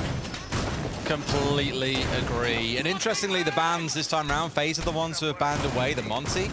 We spoke about that a lot on the first map, how for FaZe, picks like that, the Lion, the KBR, the not so much Crutch. I mean, Crutch was the word we used, but it makes it sound like they've got nothing else to fall back on. They do, but they love these operators that make your life 10,000 times simpler. So with that being banned away by FaZe here is more of a nod towards SCARZ and their capacity for playing it on this map. So I like to see that. FaZe on the attacking side, unsurprisingly, looking towards something to help them out on that one. For a second, it was DKB. It may turn out to be the Zero. Now, looking towards the Ossa, I think we've seen a couple of teams employ this, actually. I think about NIP, actually, when they had Cons making use of the Ossa on this map as well. There seems to be a bit of a LATAM run-through, and not always pushing up through the Shrine balcony. A couple of times it's been employed from alternative angles just to try and confuse and keep the other side off guard. But knowing, again, FaZe's attacking prowess on this map, I'll be scared no matter where it's coming from. We're going to be getting straight into things then. We're going to have Handy with the due diligence, get the Claymores down, make sure that they are nice and safe, secure. No jump outs coming along. They suffered that early on to SCARZ last time around, so FaZe certainly not wanting to go down the same road. Vitaking being careful of the Shrine window as well. As you say, no double there, so there could be an opportunity. Oh, there you go. There's a double. They're going to be looking to push it behind the Ossa shield. It's one of the only windows in the game that you see that happen onto as well, because it's very common for teams to jump out, like impact the floor or shoot out the right side, then just spin to the left and go for a fight. But obviously when there's two, it's pretty hard to flick from one to the other straight away, outside of some crazy amount of practice to make it happen. So not too surprised by that. And here you can see them make use of the Valkyrie camera scattered around the map in conjunction with the Solus. It's Rek trying to find a firefight, but just completely paints a dotted line around Cyber, and he don't miss. Going to have the nade doing a bit of damage to the Jaeger of Tayu there as they try to push onto the stairs. Handy manages to find Fishlike, but Tayu is there with one, finds it with the carbine, and is going to bring it back to a 3 versus 4. But the problem here is Vitaking's getting set up, the shield is out, the prox alarm taken down. Handy finds another one, it is the Jaeger that will be finished off, but somehow there's SCARZ, they just keep fighting back. They are so far, yeah, but still the numbers stand with the side of FaZe. It's been Handy watching on the downstairs. There's been a couple of flank attempts coming out from SCARZ, but Handy has been the handyman on the downstairs, manning the tools and bringing down these critical players. KDS at the last second, seeing the Valkyrie cross, but not able to find him. Washoy just playing this carefully from inside of sight. He knows that the push is likely to come from Black Stairs. If he holds this angle, he might just get a little bit of joy. As they move up the stairs, he sees the man, takes the shot, pushed by a second. No, Washoy just cannot hit his shots. And Vitaking takes full advantage of that, moves in, gets the kill, and that's site control for FaZe. But again, that's the second time in this round that we've seen gunfights lost, and it has cost SCARZ big time. Rek on the opener, that killed us there a second ago. I'll keep coming back to it because I think it's really pertinent, but honestly, it's starting to feel a little bit like gun skill diff between the two teams. It's hard to imagine sometimes at this level, outside of our real shining players, you think of players like Citizen, Shaiko, Nuas, players like that, those are definitely a cut above. But when you look at players in the kind of midfield in a way, you assume they're all going to be pretty balanced. But here, I think you are seeing that difference between the two sides. Yeah, I think, you know, there have been a couple of gunfights. Although that one, that should have been lost. Yeah, Vitaking did hit what I mean. shots there and this got is away exactly with what it. I mean. Yeah, should have been punished. Yeah. Like you say, against a team like a W7M, it's not going to happen. No, you don't get that breathing room. That's exactly my point as well. So let's see if SCARZ can warm into it. I'm wondering if we get an early tactical timeout again if things do keep on going against them. But FaZe certainly not suffering the curse that SCARZ did back on that first map of Bank. They have started things off strong on the attacking side, Tim. Certainly have, looking very, very good. And as Fresh said, coming into this, defense is where SCARZ need to shine realistically. It's where they need to be picking up some rounds because the attack is not likely to get much easier for them when they get onto that side of Skyscraper. We're going to have Rek setting up the mirror window. We'll see if that can maybe just help give a little bit of an advantage with Sin teams playing this recently, so they'll have half of the breach wall in office soft. They'll play the mirror window and they'll try to play onto that breach a little bit, prevent the wall getting opened up, prevent people being able to play in from the balcony. Also, an interesting mirror window position there, just above that gap in drum. It does allow you to play into karaoke, but can be challenged from below, so keep an eye on how that one works out. Well, let's see one towards the left, but the question now is what do they do with the information? Still being yellow pinged. If Cyber gets away with this, it's a freebie, and freebie it will be. Pion, no idea he was being droned out. That's the second entry for Cyber. Certainly going very well so far today as Cyber, and it shows no signs of stopping here on Skyscraper. Currently working on the breach. They've got a man on the rappel as well. FaZe going to be softening things up. Could be a little run out. They're thinking about it here, SCARZ. Certainly wanting to bring the aggression, but FaZe are ready for this. If they watched the game against NIP the other day, this is the exact hold that we saw coming out of SCARZ. It's why they try and deny so hard into the wall to destroy away the exothermics in Vita King's back pockets. Rec really fancies himself, but they don't know that anyone's actually trying to open the wall. All they know is that someone is around there. Cyber finds a kill. Souls again playing patient as ever. They haven't got to open the wall when they're finding gunfights everywhere else, and there's still over half the round to play. Looking good once again for FaZe.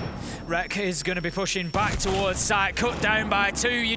They're hunting in packs. There's absolutely no leeway for SCARZ here. Fishlike, he manages to find a nitro, but the diffuser's going down. 1 versus 4 at the moment. It's going to have to be an ace from him if he wants to help them get the round, but no, Cyber again. Cyber.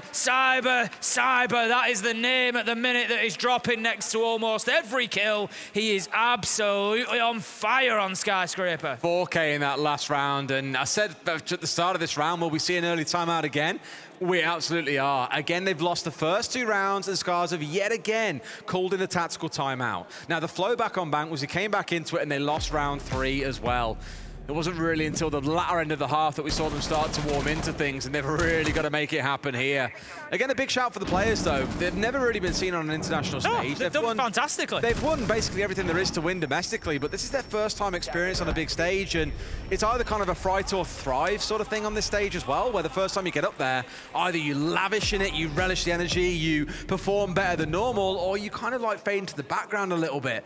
And so far, sadly for SCARZ, you can see the gunfights being missed. It feels like we're seeing more of the latter. It does, but for me, this is, it's part of the process. SCARZ come away from this, if they make it next time around, then they've been on the stage. Yeah. And, that's ultimately the only way that you get that sort of comfort, that you get that sort of ability to play with that experience. And hopefully this is going to be, a platform for SCARZ, win or lose here today, to build on and to move forward, and for us to see them as a more regular fixture at these events. Completely agree, Tim. And I said it in the first map as well. Cyclops Athlete Gaming is the only team we're really used to seeing at this level. We saw a couple of other teams kind of challenging the status quo a little bit, for example, but never really enough. I think it was Reject that we saw pushing forward for a while, who looked to be a pretty shining light from the Japanese region. Now it's SCARZ that everyone's starting to look to, given if even making it to the live stage itself was a massive achievement. As it stands today, you are a top 8 team, which is a wonderful thing to have on your side. Let's see how round 3 goes, though. We've had that tactical timeout. SCARZ hopefully have some new ideas, and I'm looking at the lineup, Tim, and thinking there's more roaming to come here. Again, Rex staying on the solos, but you've got the Jaeger on side, the Wamai, the Valkyrie. You can have 3 or 4 players running around off-site here looking to cause a spot of bother.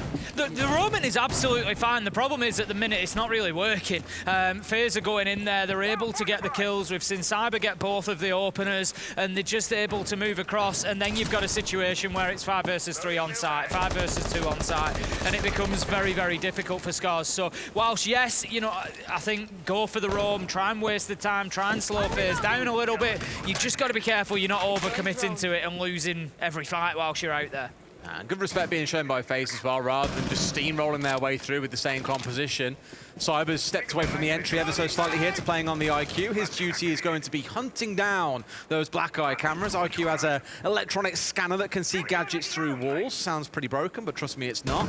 Have the ability then to point out where these Valkyrie cameras are, get them destroyed, so you aren't going to find yourself getting stabbed in the back by members of SCARZ. Opening kill is going to go in the direction of SCARZ this time. It's going to be Fishlike picking up KDS, and that is a better start for them. As we said, Cyber's opened up the first 2 rounds. They need to build on that now. I'd like to see them get a second kill. Don't give anything back to FaZe here. Get your advantage and stay on top. As it is, Souls is going to be opening up that reception wall. He's going to be looking to push, the Geisha wall, looking to just get control of that space right next to site, and they can build in from there with a thought towards execution. Interesting interesting one to note is KDS actually, his most played operator this competition is the Iana, despite it also being Cyber's main. And it's the same story on the other side, though. They've got two players that play Iana as their main. I believe it's Rek, and I want to say it's Fishlight, which might surprise you. But the teams have basically had, whenever it's a normal comp, you'll see the primary entries on the Iana. When you got to bring like an IQ, that's when things change over. Kill onto Washoy coming in here as FaZe, even the scores at 4 versus 4. This is going to be a big fight coming in here. They've swung in and got both team. No reaction from the side of SCARZ. 2 are down and out. It's a 4v2. This is the problem for SCARZ at the minute, Des. They get an advantage, they're 5 versus 4, and they just can't capitalize on it. They can't get any real benefit out of it. Fishlight, he's fighting with low health. He's cut down as Cyber moves around the corner, and FaZe just keep on rolling. You can see why Sky is one of their go-to maps as well. This attack is ferocious. Nothing slowing down the LATAM side so far. No last bastion for SCARZ to turn to either.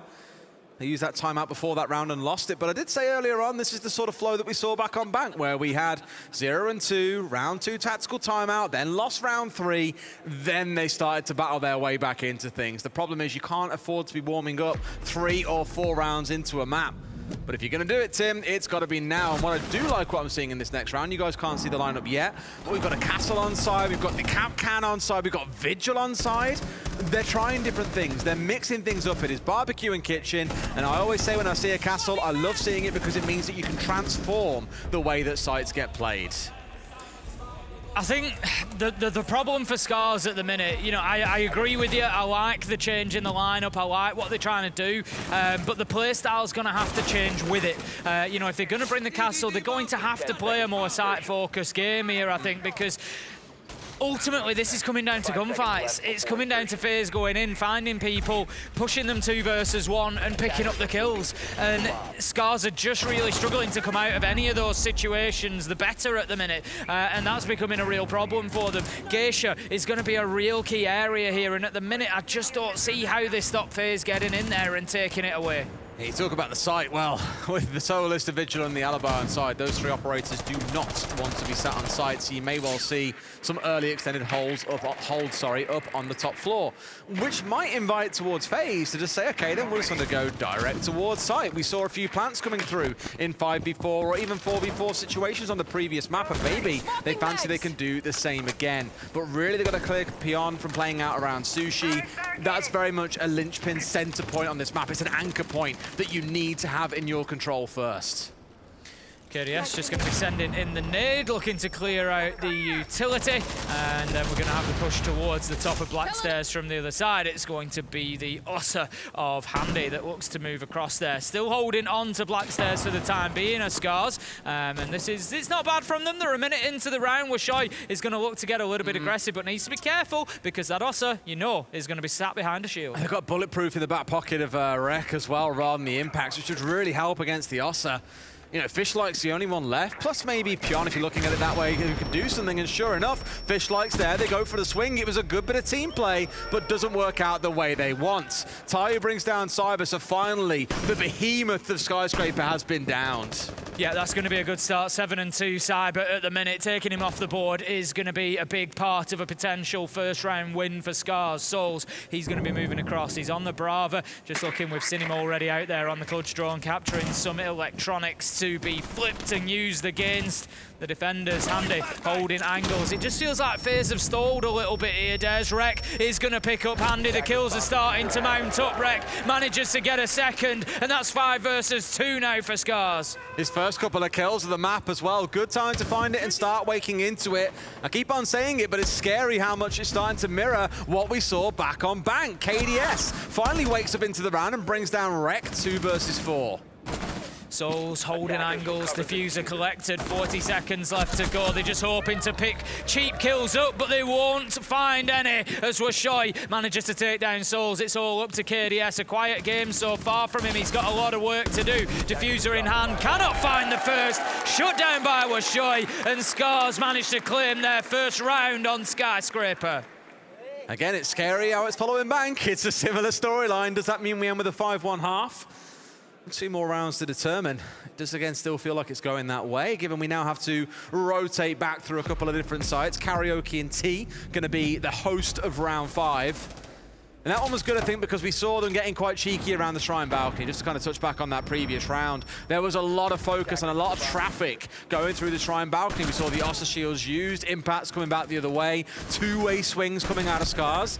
It's the first time I feel in the series that we've really seen them look to play as a pairing or even as a trio and try and aggressively challenge the side of FaZe in a particular spot of the map, whereas on Bank, it was very commonly 2v1 in favor of FaZe. Yeah, that's exactly it. And, you know, if you're going to be losing the gunfights, it's a good way to deal with it. You know, make sure you're engaging in numbers, because if you do lose the fight initially, you should pick up the trade. And that's something that SCARZ can certainly benefit from. So, as you say, round 5 is going to be back over in Karaoke and T. We've seen this played twice. It's been 2 FaZe wins so far. SCARZ have been unable to hold them back, but that said, they're going to be fighting in very similar areas again to where they saw success last time around. There's going to be some action at the top of Black Stairs. They're going to be trying to hold on to Geisha. It's going to be very similar from SCARZ. Maybe they can just double down on that and keep the ball rolling now. The one thing I used to enjoy when we used to cast this map for APAC North a couple of years back, well, a year ago now, was the really interesting slice you can do through the middle of the map. Shrine window through to terrace window is a great way to cut the map entirely in half. So any roamers that are still stuck out towards Exhibition and Office are basically screwed. You try and get the cross back, you're almost guaranteed to find someone watching you from an angle that is just going to see you completely shut down. Now, here once again, we've got FaZe looking to go direct towards site, up through top black, with making use of the Ossa.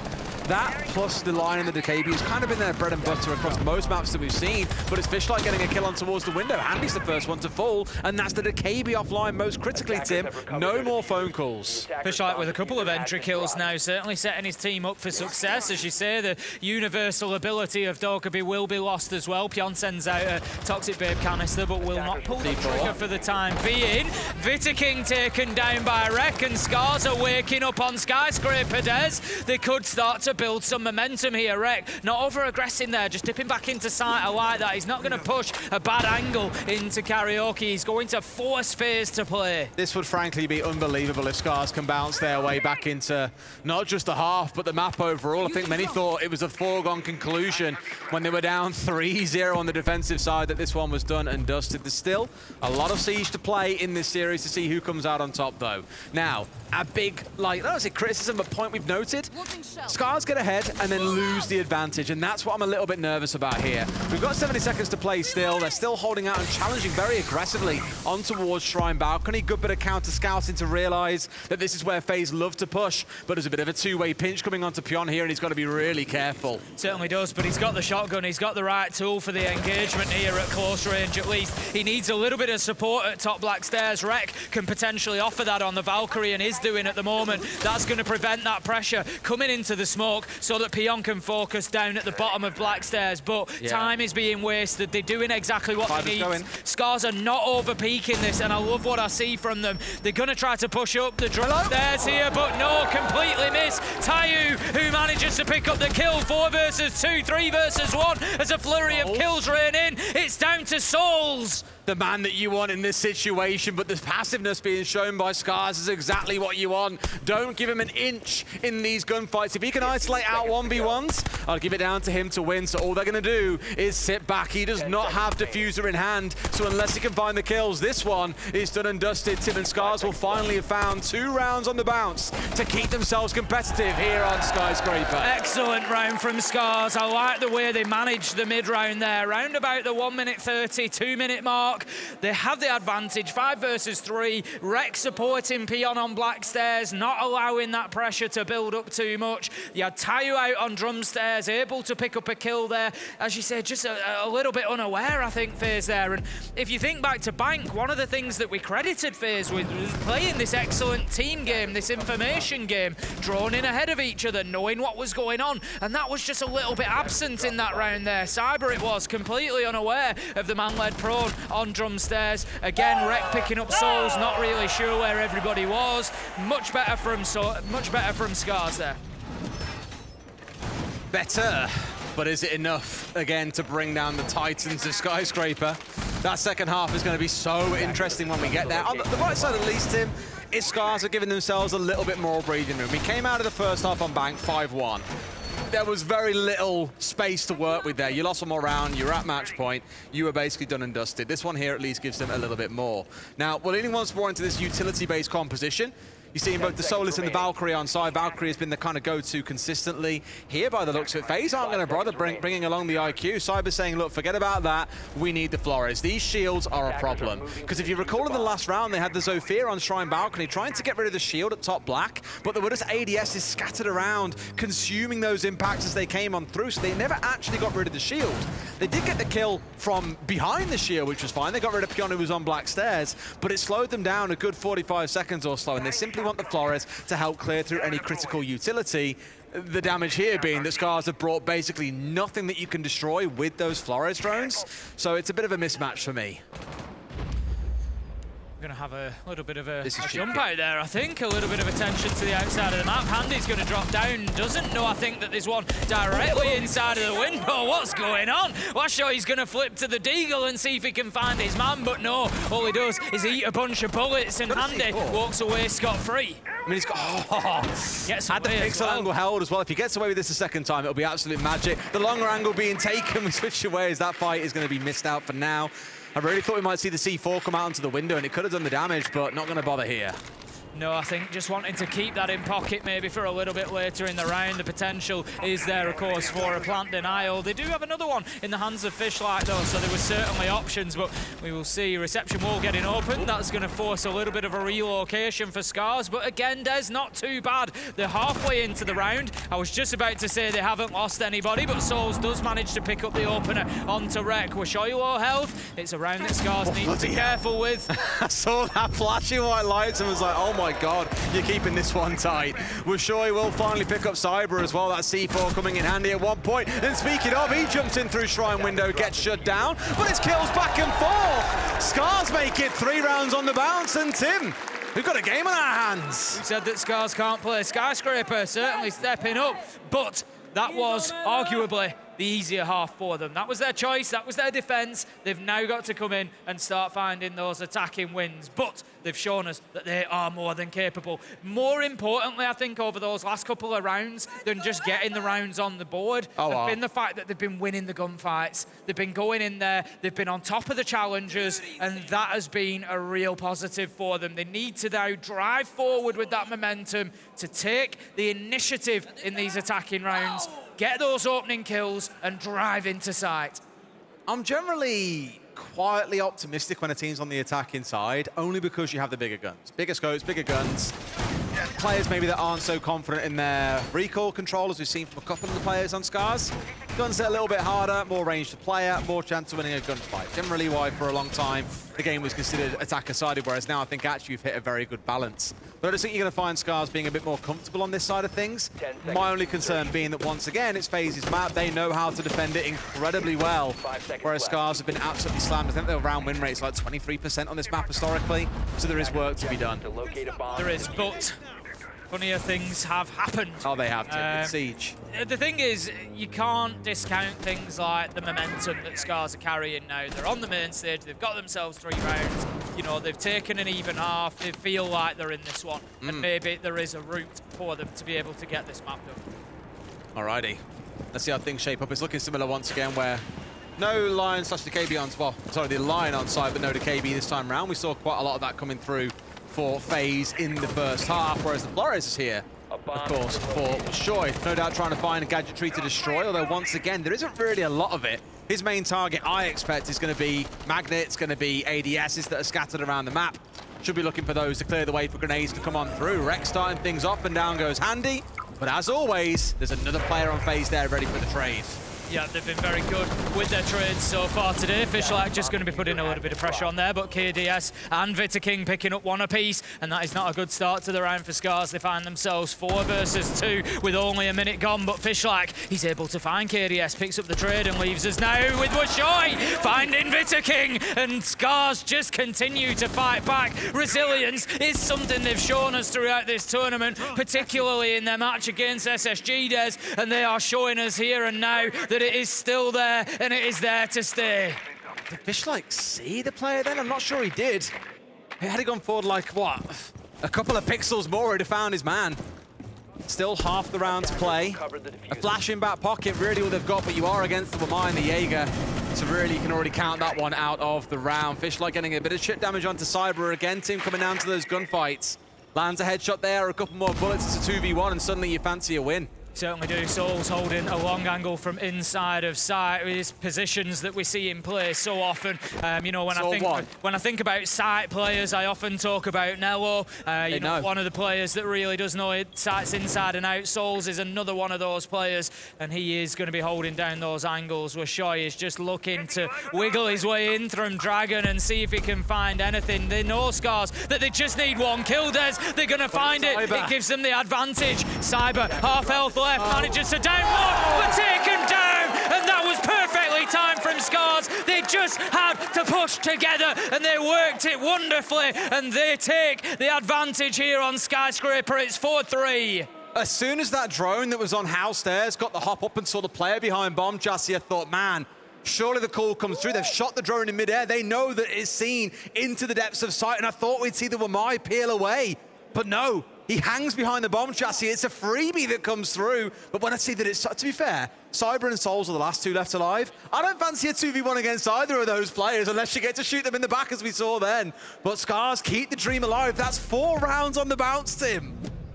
It is. They are really starting to turn the heat up here on Skyscraper, and I'm sure that there's a few of the neutral fans that have got behind SCARZ, and I'm sure there's plenty of Japanese fans at home watching this that are just starting to feel like maybe SCARZ can do this. Maybe they can take us all the way to a third map, and I tell you what, Des, if this goes all the way to a third map, and that third map is Chalet, it is absolutely anybody's. Oh, I mean, this is what you want when it comes around to the quarterfinals as well, is really competitive games. There are going to be the 8 best teams left in the competition. Anyone should be able to beat anyone. We've still got a way to go on this map, but if it does go to map 3, maybe we get that fabled map 3 So overtime. excited. I'm so excited for the potential. As you say, we've got a good way to go yet. 3 more rounds are required for SCARZ to win. We're playing, of course, in our usual best of 12 format, so first team to 7 rounds. If it's then we'll have a few extras. We're going to have the nade coming out there from Rek. It's just going to fall a little bit short, not do any damage, but it's just showing that SCARZ are on top of the information game. They've still got 8 drones left on the field, Des. They are working well here to gather information, to understand what FaZe are doing, where they are. In goes Rek. He's looking for the challenge. He knows there's a man downstairs. The drone is going through. Are they going to see him? He's hard left. I don't think the drone has picked up on him. Cyber takes out. And what a reaction from Rek! Absolutely rips the head off Cyber.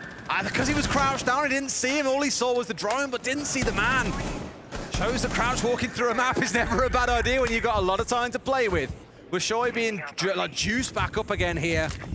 And this is the concern. We see teams like, well, players more specifically shine in certain halves of the map and then fall silent in the second. We haven't really seen Cyber here in the second half of Skyscraper yet. I know we've only seen 1 round, but it's, well, now 2 rounds that he's going to have had no impact. That's exactly it. And coming into the game today, we commented, you know, about FaZe had been a very even team, you know, but would that be evenly enough? Or would they fall short overall? And right now, nobody's stepping up to find those kills for Cyber, and it's starting to get a little bit difficult for them. I like the game that SCARZ are playing. Strategically, they're playing it well. They're clearing the utility. They're using the vertical nades. They're trying to work their way across the map, make sure that they've got the advantage before they push onto site. It is going well for them so far. 1:10 left to go. They have time to use the drones, use the intel, try and get that next kill, and then that's the go time. I think this Barmy, they've got 12 flashes on side as well. Like, normally you see a bit more variety in terms of what you bring, especially with a Flores on side. Like, you don't need to worry about burning through magnets, for example. Rek has no nades left, so really here, they are there purely for the execute, but you've got to deal with a Warden on the other side. So you've really got to respect Handy here and the damage that he can do. You cannot rely on those flashes. That's a really nice angle opened up by Washoy there, just using the skeleton key to get a line of sight all the way through T-Room. What a couple of kills. Peon Rek managed to pick up 1 apiece, 5 versus 2. And this is the time, SCARZ. You need to push in, get aggressive, push your way through onto site. They do exactly that. They pick up round 8, and that leaves them now, Des, 5-3. FaZe smash that big red button. They want the tactical timeout because that's 5 rounds in a row that SCARZ have peeled away from, again, this team that everyone is calling the behemoth of Skyscraper. Everyone bans it against them. But now we're not seeing their frauds on the map, but you're seeing that facade peeled away and showing that actually gods can bleed. Certainly can, and it's like I said, you've got to remember it works both ways. If a team has been banned, you know, frequently on a map, it also means they're not getting a lot of playtime necessarily on that map, and things can change. And certainly, SCARZ are showing us at the minute. I just love the passion out of this team. You know, they've been, win or lose today, they've been a fantastic competitor here in Copenhagen. You know, they've really represented the Japanese region fantastically well. And for me, I'd love to see them get a third map at least here on the stage. FaZe, I'm sure will think otherwise. They're going to want to pull this one back in. But no mistakes now. If they want to avoid a minimum of overtime for FaZe, they have to be winning out from here. One more round will at least give SCARZ the opportunity for overtime, if not the map win. It's interesting that even after a tactical timeout where you've got time to go through what's gone wrong and you can course correct, that FaZe is still sticking to their 3-site rotation. Gonna go to barbecue and kitchen here, not go back up to karaoke or tea, not go over towards office and exhibition. For those maybe a bit newer to Siege, you only get to play a site. If you win it on the defensive side, you have to wait 2 more rounds and then you can play it again in the 4th. Now, a lot of teams these days tend to stick to the same 3-site rotation regardless of win or lose to keep it going, though some teams do say, well, actually, that first site we play is the more defensible one. We know we're stronger there. We'd rather replay that as many times as it takes to get the win on it. So just a little interesting strategical choice there from FaZe to carry on into what's here, an offside, maybe because there is more map for SCARZ to clear. They want to try and clear out from... Oh, you must be joking. Didn't they do this the other day? Who did this on Cafe? Do you remember? Virtus Pro. It's Virtus Pro. I think it was Virtus Pro. Could have been. No, it was a game we cast and we didn't cast Virtus Pro on Cafe. Yeah, I swear it was a LATAM team. It could have been it was a super shorty kill inside a storage. For those who don't know, again, we introduced something recently, or Ubisoft did, I'm not a developer. They introduced a change where you can't do team damage anymore during the prep phase. You can still damage yourself, but not your teammates. So it really has to be unlucky for you to get a team kill, as most of the prep with shotguns is done during that prep phase, not once the round has started. And what bad luck it was for FaZe as Washoi goes in and manages to get the opener. He's looking for more, Des. He's absolutely hungry for it now. 5 versus 3. SCARZ know that this is their opportunity, Des. There's blood in the water. They need to go in. They need to be ruthless here against FaZe. They can smell LATAM blood, Tim, and that's exactly what they're chasing down. 3 left standing. We'll see, of course, if SCARZ can hold on all the way through to the end. Bitterking sort of on the hunt here, but isn't fully aware that there's a player tucked in behind Coat. And the thing is, Rek especially loves these rat angles. He's found himself inside of one more, using the nade as cover. Do they know that he's still there? I'm not convinced they do, Tim. I don't think so either. They're going to have a player down as well, finished off by Peon. And Rek, he does get downed himself, but RFA is able to chase this kill and get the completion. Or can they use him as a little bit of bait? They can get it back on his feet, Des. KDS does manage to take down Washoi, but they need to be careful because Rek, he's back in the fight, he's active, and it's going to be Fishlike who picks up KDS. It's all up to Souls. This is unbelievable. 6 rounds on the bounce coming back by the looks of it, but it is Souls they're against. We've already called him the Clutch Master. Finds one for himself. Still 3 players to slice his way through. A plant is going down just to add to the pressure as well. The vertical control established. He's got to try and find the kill now, Tim, or it's too late. Sees the vertical, but they step away. The discipline from SCARZ is good, and there seems nothing that Souls can do. He has to retake the upstairs, kill the 2 players on the down, finds one more, almost gets the other player as well, but just narrowly misses him by a matter of pixels. Up to the upstairs he goes. Wants the player inside a Geisha. If he can isolate this 1 versus 1 and win it, maybe there's a chance. Sees the player again. He's got about 10 seconds to play with here, Tim. Not going to find his man as he gets full flash. SCARZ look to have done it. They've made it 6 rounds on the bounce, Tim. What a beautiful use of utility from Fishlike up on the top floor there. He was in trouble. He's getting just, you know, chased back and forward by Souls there. And then you just get that full white flash at the right time and it wins the round for SCARZ, the round that puts them on to map point. We were skeptical going into Skyscraper as to whether it was something they could do. An unfortunate team kill for FaZe, but these things happen. SCARZ SCARZ took full advantage of that, and that's something sometimes you've got to do. If a team opens a door, you step through it, and SCARZ do exactly that. I wonder... I don't want to say this is the definitive answer, but obviously pros watching, or at least have an idea about this, and maybe they can offer commentary. But that to me just screams comms in the team are coming down a little bit. You know, the number of times you've seen coaches step in during tactical timeouts at previous events and just say, look, we're not calling anything. You see someone use util, you call it. You hear a gun getting shot, call out what operator it is. You need to talk to each other. And there it looks like a bit of a silent passing between the two players, where the Frost stopped and assumed that the Oryx would stop as well and then carry on opening up the wall. The Oryx assumed the Frost would stop and let him pass. And again, it's the small moments of miscommunication there that's forced them into a really undesirable position. You've lost your primary roamer in the Oryx, and it's then snowballed into a round loss. 6-3 for SCARZ team. I can't believe I'm saying that on Skyscraper. Oh, what a game we've got here, Des. If SCARZ get this one done and take us into map 3, I just know that the audience here at Copenhagen are going to go wild. Not just them, but us as well, Tim. Absolutely. These are the games that we all live for as Siege fans, you at home, us here at the event. It is what it is all about. Rek, he's going to be holding that angle up onto drum stairs. Somebody's playing there. Wants the peek to come from KDS, but FaZe know that they don't need to get that aggressive. Peek me. He's just dying for the peek to come through. He has got nades in back pocket, which you could just toss on towards the stairs, so maybe get a freebie. There we go, eaten by the ADS. And he's going to use that as an excuse to step away. King just holding the angle on Geisha window as well there. FaZe playing a little bit subdued here. We saw on Bank, it was something that I commented on, something I praised them for, was their ability to adapt and play whatever style was required. Passive, defensive, aggressive, you know, whatever sort of fit the situation in the round. But in this one, it doesn't seem like there's too much of an attempt to change it up. They're just being forced to play on the back foot. They're just being stubborn, I think is the best way to describe it right now. They're holding their positions. They're not really moving away from key bits of ground they're holding. Look, KDS here is, you know, pushing up against a double window, a breach that has been opened. He's playing it aggressively, but gets swung on here, caught out by a drone, clearly. Stepping into blind territory as King swings from drum 2. Just hoping to find anything here to give them an advantage in the round, but it's, again, that stubborn play that's just giving SCARZ all the opening to find these freebies.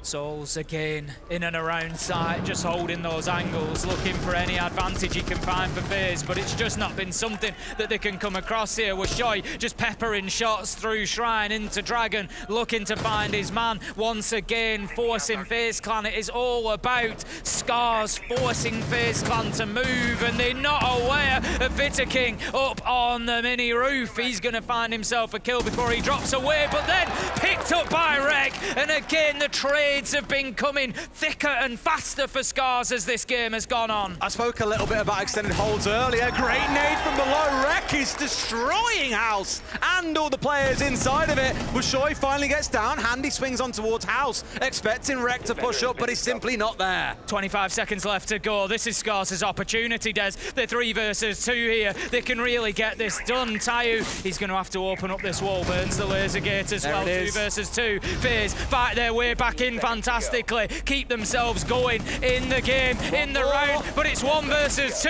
It's just 1 kill that Rek need. Cyber finds 1, Cyber finds 2 to keep FaZe fighting.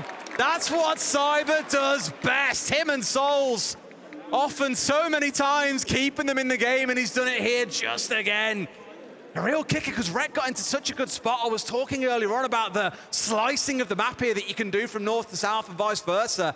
Rek playing it so patiently, was sat inside bathroom for the majority of that round, waiting for the rotate to come downstairs, knowing that upstairs was no longer safe for the side of FaZe, and he gets a freebie straight into a nade kill.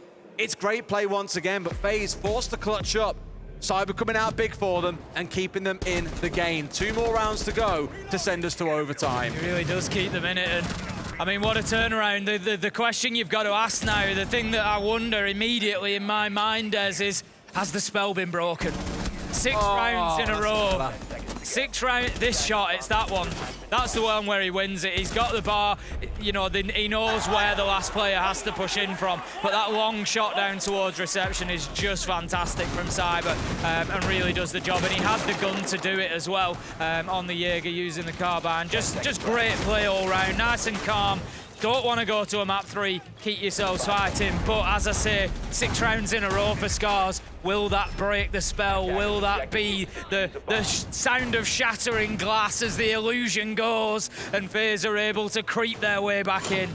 A pretty costly round in terms of drones so far for SCARZ as well. 3 dead in the prep phase. 1 normally feels bad, 2's a real stinger. 3 feels like a death sentence. So much utility being taken away from the team. Now, we're on to Barbecue Kitchen, but we are seeing the Ossa on side, which to me suggests you want to see SCARZ getting up onto Shrine Balcony, taking control of the above, and making use of the vertical with things like the Ash, the Sledge, to really force FaZe off-site and then go in for a plan. So we'll keep a close eye on Pyong, because he'll be the key player in this round, really, and what ground he can take. We've seen this already in the first half an awful lot. If you remember, actually, it was Pyong sat here on Black Stairs, being the one that was staring down the barrel of 3 FaZe players, desperate to force him out of this position. Not a surprise to see FaZe go back to Kitchen. This was the round that we saw. This was the start in round 7 where they had that unfortunate team kill. They want to go at this, you know, with a full side, see what they can do. Souls is going to take some damage there as the push starts coming in towards the top of Black Stairs, but Rek does along the way as well. I like this aggression coming out of SCARZ. They're already inside the map. They're looking to move forward, take fights. They're going to have to be careful in Shrine, though. There's going to be a head-to-head coming. Cyber takes a little bit of damage along the way. He's going to create himself a rotation just to get himself out of trouble. Sure, just being so patient as well. Elsewhere around the map, it feels very peaceful right now. We've got all the explosions going off once again. Around top Black, the Shrine Balcony has been the battleground in so many rounds. Bushoi looking to push up from below here, around the corner. I'm not sure if the player's already gone on the left or not. Bushoi taken down pretty comfortably, but it's Vidaking going down elsewhere. Tim Rek getting his man. Cyber well and truly walking up in the last couple of rounds. Could be a difference maker for FaZe. One for you to keep your eye on at home. Like he's going to be relocating. I'm not sure SCARZ are too confident in this push. The impact nade comes out but doesn't get the shield. Oh. Souls, however, does pick up Rek. So that is going to leave FaZe now with a 4 versus 3 advantage. And with being a man down, it's going to make it difficult for SCARZ to get top floor control. But they might just sneak the diffuser down. I don't think FaZe know. They're trying to spray him out, but can't get him in time, and he's got away with it. It's a 3 versus 2. Are we on for the Skyscraper upset here to send us to map 3? They get one more! SCARZ breaking LATAM hearts, it feels, and sending us all the way to a 3rd map, Tim. What a performance from the Japanese team there. We really thought that Skyscraper could be the end, but no, we're going to map 3, and they're showing just how competitive they can be. I cannot wait for Chalet, Tim. Let's go to a break, and when we come back, this one could be an epic. Don't go anywhere.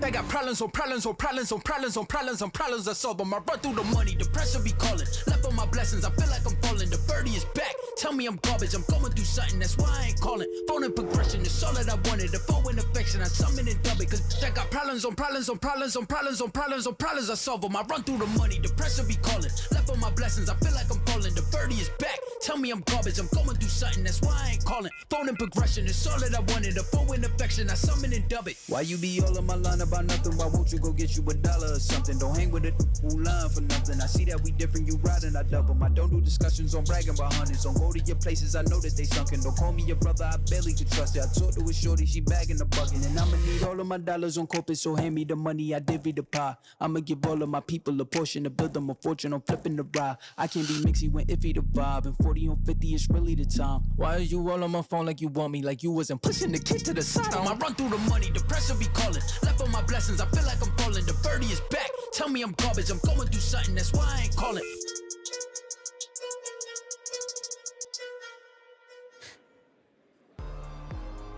And we're all tied up 1-1. SCARZ, our Japanese team, fights back and puts FaZe on the back burner for just a moment. Both of my analysts here, both Ann and Fresh, telling me Milos, hello, what a transition.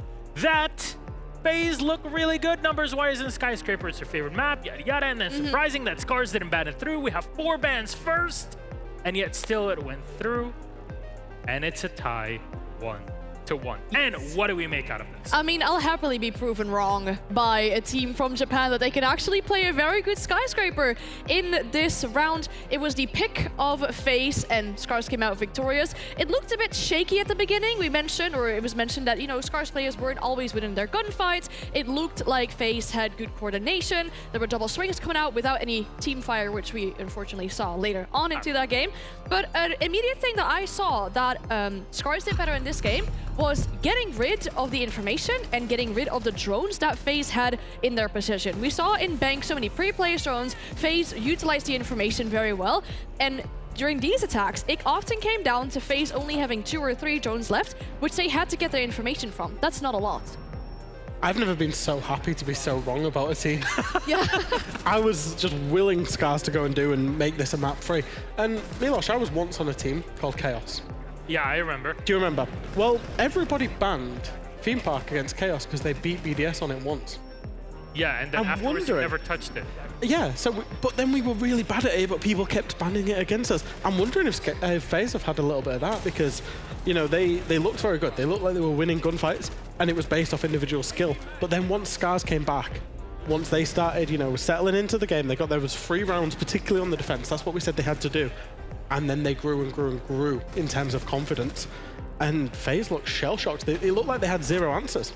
The confidence really showed in the fact that SCARZ also got so much better on entries. It looked 50-50 on the previous map, whereas here they were a lot better getting those entries, getting in the conversation. Sorry, the conversion. Conversion, Sorry. yes. Yes, my brain was not Englishing at that, Fair enough. that moment. Another thing that I did notice on the side of FaZe is Cyber had a super good start of the game. I think he went 7-2 at one point, and then he didn't get a kill about 5 rounds after until he got that 1v2 clutch that kept him into that map. But I'm expecting a bit of a better performance from him throughout the entire map, not just the beginning of it. One thing that I loved in the series, and it's a rarity that we see nowadays, but SCARZ, they lose the first 2 rounds and then call timeout immediately, Jack. I thought that was a pretty smart thing to do in map 1 and 2. I think timeouts get criticized a lot for when coaches leave them way too late until it's match point or it's been 4 or 5 rounds of just issues. I think if you spot an issue as a coach immediately, straight in, get that timeout, call it, and get your players right again. We have our match summary here, so you'll see specifically for map 7-4 victory on map 2 for SCARZ. Stand-up performance, Rec. Nobody's really surprised. Fish-like, though, stepping up. Yes, Fish-like. And I think it's not a player that we should really expect from him. He's more that supportive player on the side of SCARZ. But him stepping up with 9-5 in KD and having an 82% cost also really helps him being a consistent factor for his team. And I think SCARZ as a general, and I think, you know, Fish-like kind of encapsulates this, they're not feeling pressure, right? They're the underdogs. They're the team that isn't supposed to win this game. And at the point, something clicked at 0-3 down. And then they just thought, let's go. And then it basically, it started with Fish-like getting an entry kill on smoke. And, you know, maybe he clicked, helped out Rec a little bit, and it's just snowballed from there. Would you say Fish-like is swimming upstream in this game? I'm not dignifying it with a response, Milos. Thank you very much. Well, this is, I guess, what happens. It hasn't even been a week, and we're already on it. There you go. Well, fresh and that was our post-map 2. We still have a 3rd one for this series, and at this point, we might as well wipe the slate clean to see how it all works out. So, map 3 coming up in just a moment.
What? Dude, Benjamin Master at the Major? Do you really think he's gonna play with this?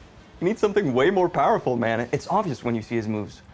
Do you want to see his moves again, or...? Bro, I was watching the SI before you even knew about R6. Pengu can win with this setup. Real legend, he wins with this. Sorry guys. I know a thing or two about Rainbow Six, so follow me. Now this is the best gaming setup. It's the HDR 400 monitor, the XB 25.3 QGP 24.5 inches. EO Finals 2020. I'm doing a triple kill. The monitor had to be top-notch to keep up with my moves. Frostblade fans, they can cool the best graphics card, the best processor, and even the biggest hard drive with the most memory. They keep things cool and calm like my head was at SI 2018 to win the championship. Pengu goes for one on the young. Can he go the second? Penta are your world champions. It takes the best to be the best. Are they gone? Yep. But with 2 Orion towers fully upgraded and 2 screens. Good job, man. Thank you. Takes the best to be the best.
And here we are back again. SCARZ tie it up 1-1 against FaZe Clan. And now we set up for map number 3. On to Chalet we go. Hello, welcome back to the desk. I'm Milosh. With me are Ann and Fresh.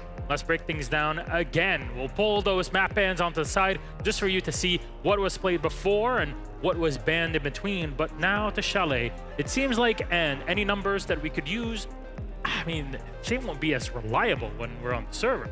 I mean, yeah, up until Wednesday, I would have thought, this map for SCARZ, maybe not the greatest, a current 3 loss streak, but Wednesday, they brought it out in their game against SSG, had a 7-4 victory on that, so a pretty good result. And for FaZe themselves, they have a 66% win rate on this map. It is their best attack and win rate, but then we saw that, you know, numbers didn't really guarantee anything for the previous map either, and their most recent result is a win versus Black Dragons. Now, I'd like to add one more thing.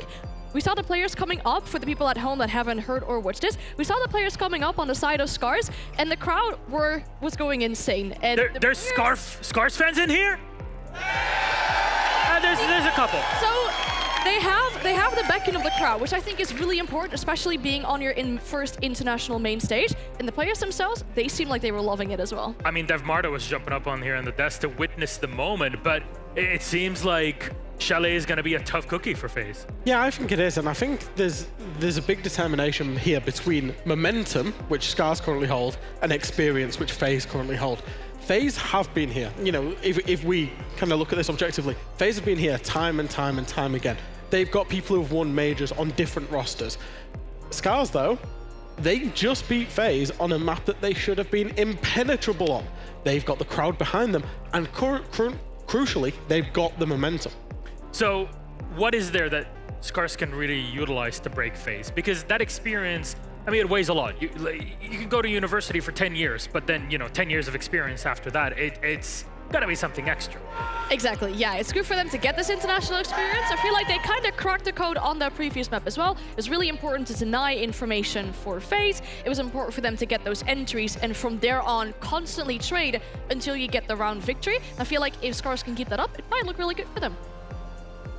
I think FaZe have got to not underestimate their opponent. I think they got a few rounds in on Skyscraper. They got, what, 3 rounds?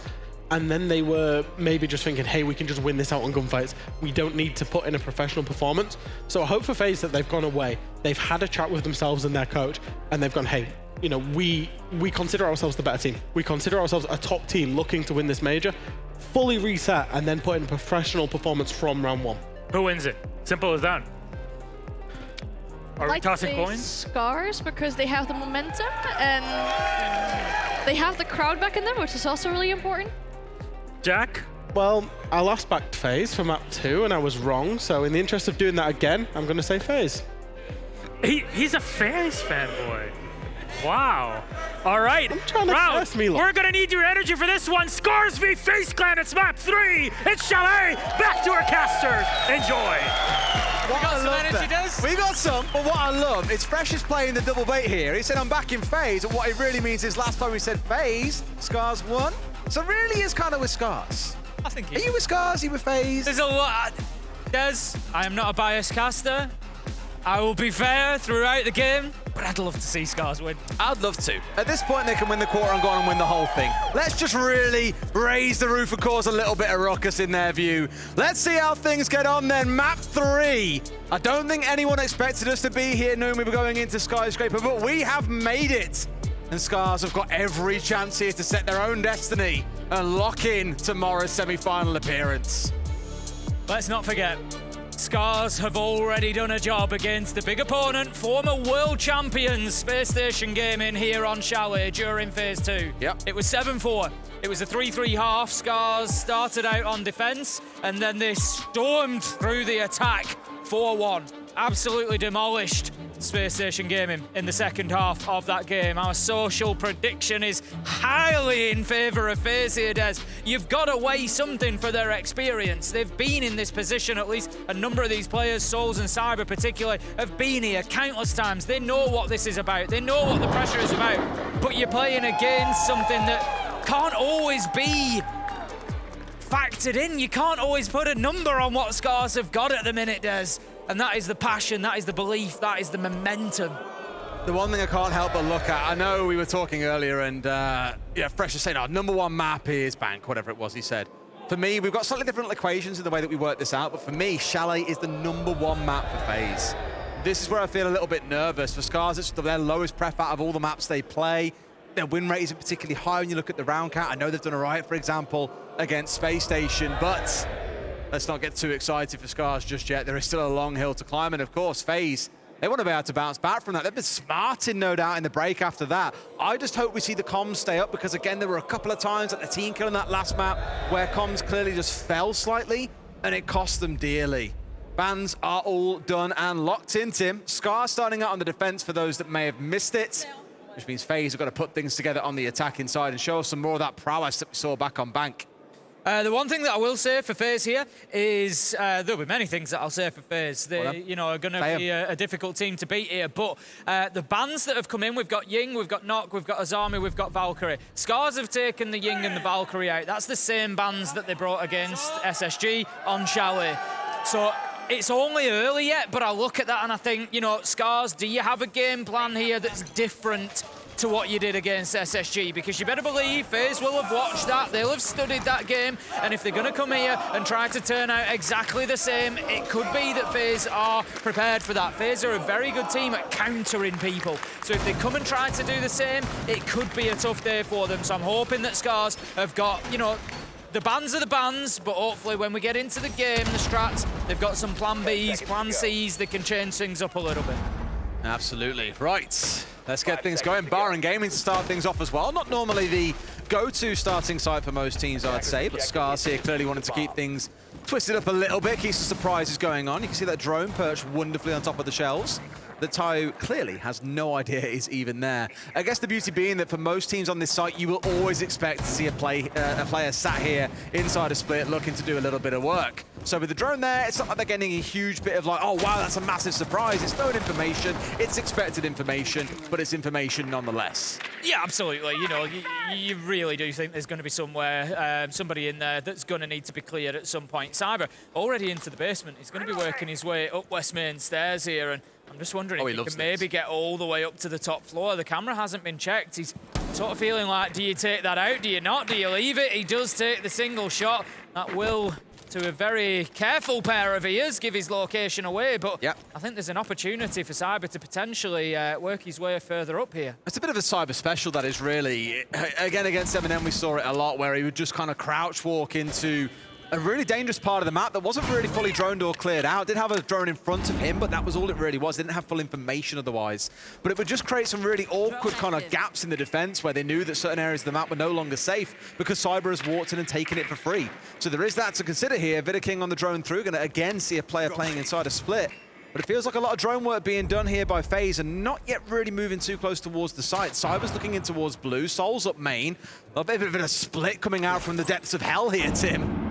Yeah, so what we're going to see there is the Maverick dealing with that area of split. Just going to open it up. Nobody can play inside of there now. Obviously going to be more dangerous, but top floor control still not gained. Handy manages to take down Washoi to open things up, but meanwhile, Peon, he picks up Cyber elsewhere on the map, and there's another one coming in for SCARZ. They're picking up where they left off here, Des. Handy's in a frost mat. It's effectively a 4 versus 2. Make it a 4v1 at this point. SCARZ starting off strong as Souls finally emerges from the depths, trying to see what he can find. There's one inside his sight, but Rex sat in broad daylight and gets the freebie. SCARZ starting strong, and they're loving it. If I'm a Brazilian fan, Des, I'm sat here a little bit worried for FaZe at this point. It's only one round on Chalet, but that's not the overall story that we're looking here. SCARZ have come in, they've had a great, but look at this, they've had a great performance on Skyscraper. They've rolled in and taken the first map, and you can see the impact it's having on the players. We've seen games like this, and sometimes teams just kind of fold, and it runs away from them. FaZe really want a round or two here on Chalet as quickly as they can get it, let me tell you that. Just started out so strong. Really, really impressive stuff so far. We've seen more of that across the next couple of rounds, and again, I think I'm with you that FaZe looked pretty broken by that point. See, of course, if we get there. And with the energy, I think, coming out of the players, that's when you see teams are high in energy, it can be risky in some strokes, and this is actually a really interesting conversation I had with Canadian or Troy, depending on what you want to call him. You know top players. I know top players, not a big deal. Just know the first name basis, easy. I had a chat with him once, and I was saying, oh, you've got really quiet lately. We don't see you shouting as much, and that was the great fun that we used to have in Siege. And I was like, why have you gone quiet?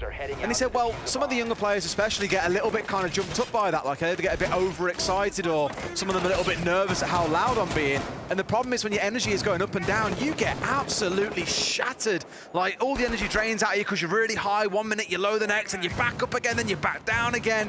Some teams prefer to try and keep it dead neutral across the middle, but the thing is, I can't think of a single Japanese team, or LATAM team to be fair, that has ever not maintained 110% energy for an entire map. Yeah, we know that that it's always going to be part of the game plan, and right now the game plan for SCARZ is to get a good defensive half on the board, and I tell you what, if I was FaZe, I'd be worried about every attacking round that I lost, because SCARZ showed against SSG how good they were on the attack of Chalet. There's just going to be a continued little battle on the bathroom window there, with Cyber taking a little pinch of damage, just chipped away at, is able to send in The Selma charge this time manages to find Washoy as the challenge continued. You sort of feel like maybe the Jaeger should have held position and could just continue to take and prevent those Selma charges from working. It's just constant back and forth, and this is looking much more like a tour de force from FaZe. 3 kills coming in, but Fishlock has found 2 back and slithered his way back in towards Bathroom here.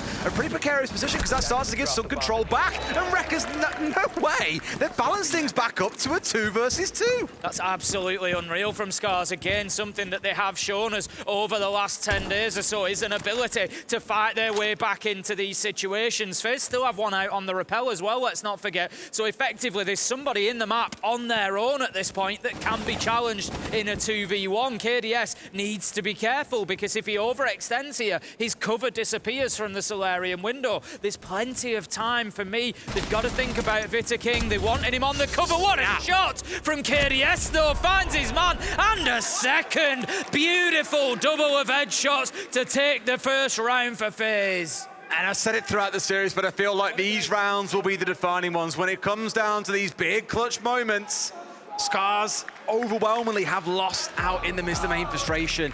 I mean, Fishlock there seemed to have no idea that KDS was inside a bedroom. Maybe expected that he'd round off elsewhere. And in case for those of you at home that are a little bit curious, why is Soga playing Ace? He's an entry and he's playing a support operator? What? It's because the AK-12 is such a good gun. You see players like Doki on G2 doing exactly the same, so don't be too shocked or blown away when you see that. No, absolutely not. I need to be careful of the frost mats. That's a couple of occasions now where FaZe have gone into them. It's a habit I've got myself, to be fair. Oh, you're a magnet to them, Tim. It's one I wish I could shake off, one I wish I could get rid of, but it just tells you the pressure that they're under. You know, it's easy to go into a frost mat, particularly when you're going in through a window, going in through a door. You can look at it and say, oh, players at this level, surely they know they're there. Often they do, but it's just difficult because you've got to go in with your ADS up. You know that you're likely going to be challenged as you're trying to enter the map, and it is easy for those things to slip through. No matter how much you justify it, you are still a plod when it comes to frost mats. I'm really The thing is, mine's never when I'm being challenged. I just walk into it. The thing is, you don't find frost mats, they find you. Yeah, they do. They just like crawl across the floor towards where you are, and that's it. Very true. It's only the amount of times I can be told that there's frost mats in the game. And you still go straight into them. It's because they move, mate. You just don't understand. That's fine. It's fine. All right, let's see how round 3 plays out. Both teams have got one apiece, so there's no kind of late wake-up call for either team. If you recall, the last couple of maps we've seen FaZe go up 2-0. We've seen a tactical turret from SCARZ, and they still go down 3-0. They managed to save one of those maps, but not the other. Here, at least, they got on the board early. So this feels like a bit of a different vibe, Tim. Yeah, it certainly does. After everything we've seen, we are, for all intents and purposes, dead level at this point. You know, it is 1-1, it is one map each. Whoever can get the advantage here on Chalet will be the one pushing through to the semi-final. And I tell you what, Des, just think about that for the Japanese team, the Japanese fans, in a position to push through to the semi-final. What an achievement that will be. Absolutely. Now, a bit of work being done there. And also gets rid of the Selma as well. I mean, the second one should go off here as well, no problem, but a little bit of a kicker burning 2 Selmas to get rid of a window there, and also losing a few of the ex-Kairos on towards the solar wall. That's a good start for SCARZ, given again they're only looking to hold that temporarily. Yeah, SCARZ are taking something they did in the last map and picked up on it, the way that they dealt with the information game, denied the drones. They're pushing that even further now. They're controlling the utility, and they're controlling the map as Washoy goes out of the window and gets an opener onto Cyber. I've not seen a mud jump out for a long time, but that's the kind of play you want to bring down Cyber. They do balance things back up. Tayo, who've been a real pest around Bathroom, has finally been exterminated, bringing things all equal. But look at the damage done to so many members. 5 players across both teams, half HP or less. Pion just taking the challenge onto the doorway there, continuing to stay at West Main Stairs. He's not moving anywhere. He wants them to feel that pressure inside a trophy so that they can't build the Solarium-sided attack. Souls, meanwhile, he's trying to move through Library. FaZe kind of building this sort of 2-sided push at the minute, but they're going to have to find a way to bring that together cohesively. SCARZ clenching their teeth, but still finding themselves in a spot where no one has yet been found out. You can see how close a couple of members of FaZe are, though, just getting these longer angles opened up and daring the pixel to change color. You pull the trigger, it should be a headshot onto one of the other players. Fishlight dug in close, finds his man up close. Shotgun was about to come out, but Rex there for the assist. 2 quick kills come on through. It's panic stations for FaZe here. KDS trying to find one more, but it's not going to happen. SCARZ go 2-1.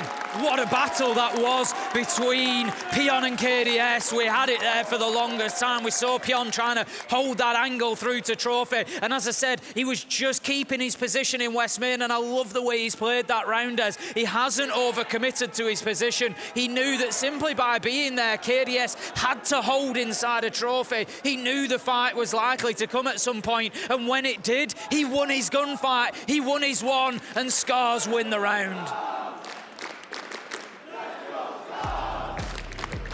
Starting to get some of those chants out in the crowd as well, Tim. A lot of support for SCARZ here. Believers in the chat, believers in the crowd, believers on the desk, Tim. Starting to see how it's doable.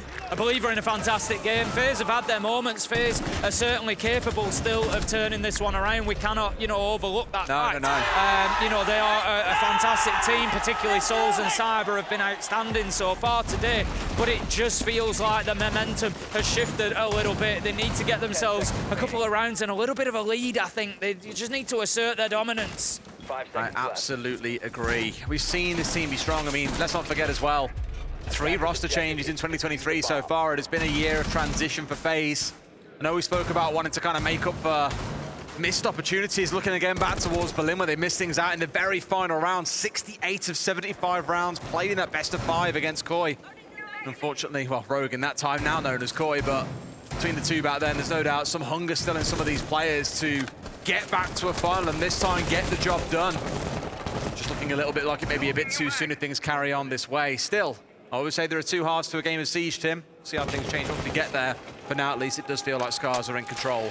This is it, and you've got to remember for FaZe, they are a very storied team. There's not many teams that can boast 2 major titles, and that is the position that FaZe would be in if they continue here. They won back in November 2021. Team play. KDS just forcing Washoy into a no-win situation. We're going to have the shield taken out, and it's going to be time soon for SCARZ to dip away from these top floor positions. The timing on it was just so sharp with the EMP through the wall to disable the ADSs that were protecting the Jaeger holding in that back corner, and then a nade immediately follows through. Like you say, there's no time to react, no time to breathe. Great little bit of team play. It's one offline here. It's not the end of the world in being the Jaeger, but it's still an opening. Now we're short. Rex, trying to step into his grave to see what he can find. It's Fishlight to capitalize onto KDS, and Rek is still trying to challenge these windows. 2 more kills. Fishlight has been awakened and become a whale, Tim. He really has, Rek, as you say, absolutely not wanting to give up that window position and just making it as uncomfortable as possible for FaZe to move in. But they don't mind a little bit of discomfort, Des, as they manage to find a double. Pion picks up Vertiking. That's 1 out of 3 that he's going to need. He's going to drop himself back to site, but with 1 minute 10 left on the clock, he is going to have an age of pressure to hold on against. It's a lot of work to do, I think, to hold here for Pion. FaZe have got the time, all the time in the world. They can sit on drones if they want to here. They can keep opening up vertical. They've literally, what they do choose to do next is entirely in their hands. 3 flashes on backside as well. We know the Jaeger went down, so probably none of those sat on site. They were all up in library. Everything should be theirs. Oh, surely not. Challenging into a 1 versus 1 here. Who sees who first, though? Finds his man, but misses the shots. This is what's really hurt SCARZ so far today, and it's going to sting them again. It's 1 HP to his name. It's Cyber versus Pion. I know who most would fancy on paper, but 1 shot is all it takes. He misses his man, and Cyber wins out the 1v1. Cyber with every advantage there, playing it beautifully. He knows he doesn't need to risk a plant. 30 seconds on the clock. He can try and find that fight. There will have been information come back into him to say, I have lit that guy up. He has got to be low health. So Cyber at that point makes the smart choice, goes in there, shows his experience, gets the round, and FaZe level things up 2-2. I can't help but ignore again this, they're talking about energy and comms. FaZe have just won a round. They've got things square in map 3 of a quarterfinal. Their first day in front of a crowd, but you guess they've just lost a round or barely even open siege. It's still so calm and muted on the team. But I do want to see that energy coming up. Again, I completely get it. Stay at the kind of mid-level, not too excited, not too down, but this is the time to be getting excited. I don't want to draw too many parallels, but we must remember. I love that cosplay, by the way. Brilliant, isn't it? What an effort. Absolutely, like, hey, all the cosplayers that we have, not just here, in Copenhagen, but in the community, in a wider sense as well. always, you know, they never fail to impress me. No. So much work and attention to detail goes into those cosplays. You know, they really do deserve the praise and the credit that they get because it's fantastic work. But back to this game, talking about fantastic work, we're seeing some on both sides of the table, Des. This is nothing short of the third map that we would have dreamed of between these two. It is 2-2, and as I said, I don't want to keep drawing those parallels to the SSG game, but SCARZ started on defense, they went 3-3, they then came and just stole it on the attack, and that's something FaZe need to be aware of. Yeah, I think no matter which way this game had started, you can still be excited about it, right? We spoke about the last two maps being 3-0 before we saw any kind of response from the other side. If even if it come to that, I'd be like, oh, I see the map again. Rek here looking for a run out. There's two on the windows, but they've got a read, and there's two players ready. Handy was just ready for that one. I wouldn't be surprised if there was a drone sat in, to be fair, seeing exactly what was coming. Cyber loses one of those Brava drones, and it's a great pick here into the Maestro, because with those Evil Eyes on site, they can, of course, be hacked and used against the defenders. Yeah, they definitely. You're not going to get away with simple runouts like that against FaZe. Cyber walks in, manages to find Tayo inside of sight. Victor King's going to be able to put the diffuser down. This is barely outside of the first minute. Now then, Pion, he's able to find the planter from above. That brings us back to a 4 versus 3 where Shai starts working down Solar stairs. Can't see the man in through the line of sight hole that's been opened up. Verticality is being used, but Washai is going to be taken out. Maybe able to be collected, but they're going to have to be quick because that diffuser's going down again. They'd rather collect than try and stop the plant here as well. In fact, there's a couple of kills traded elsewhere. They do get the one back at least.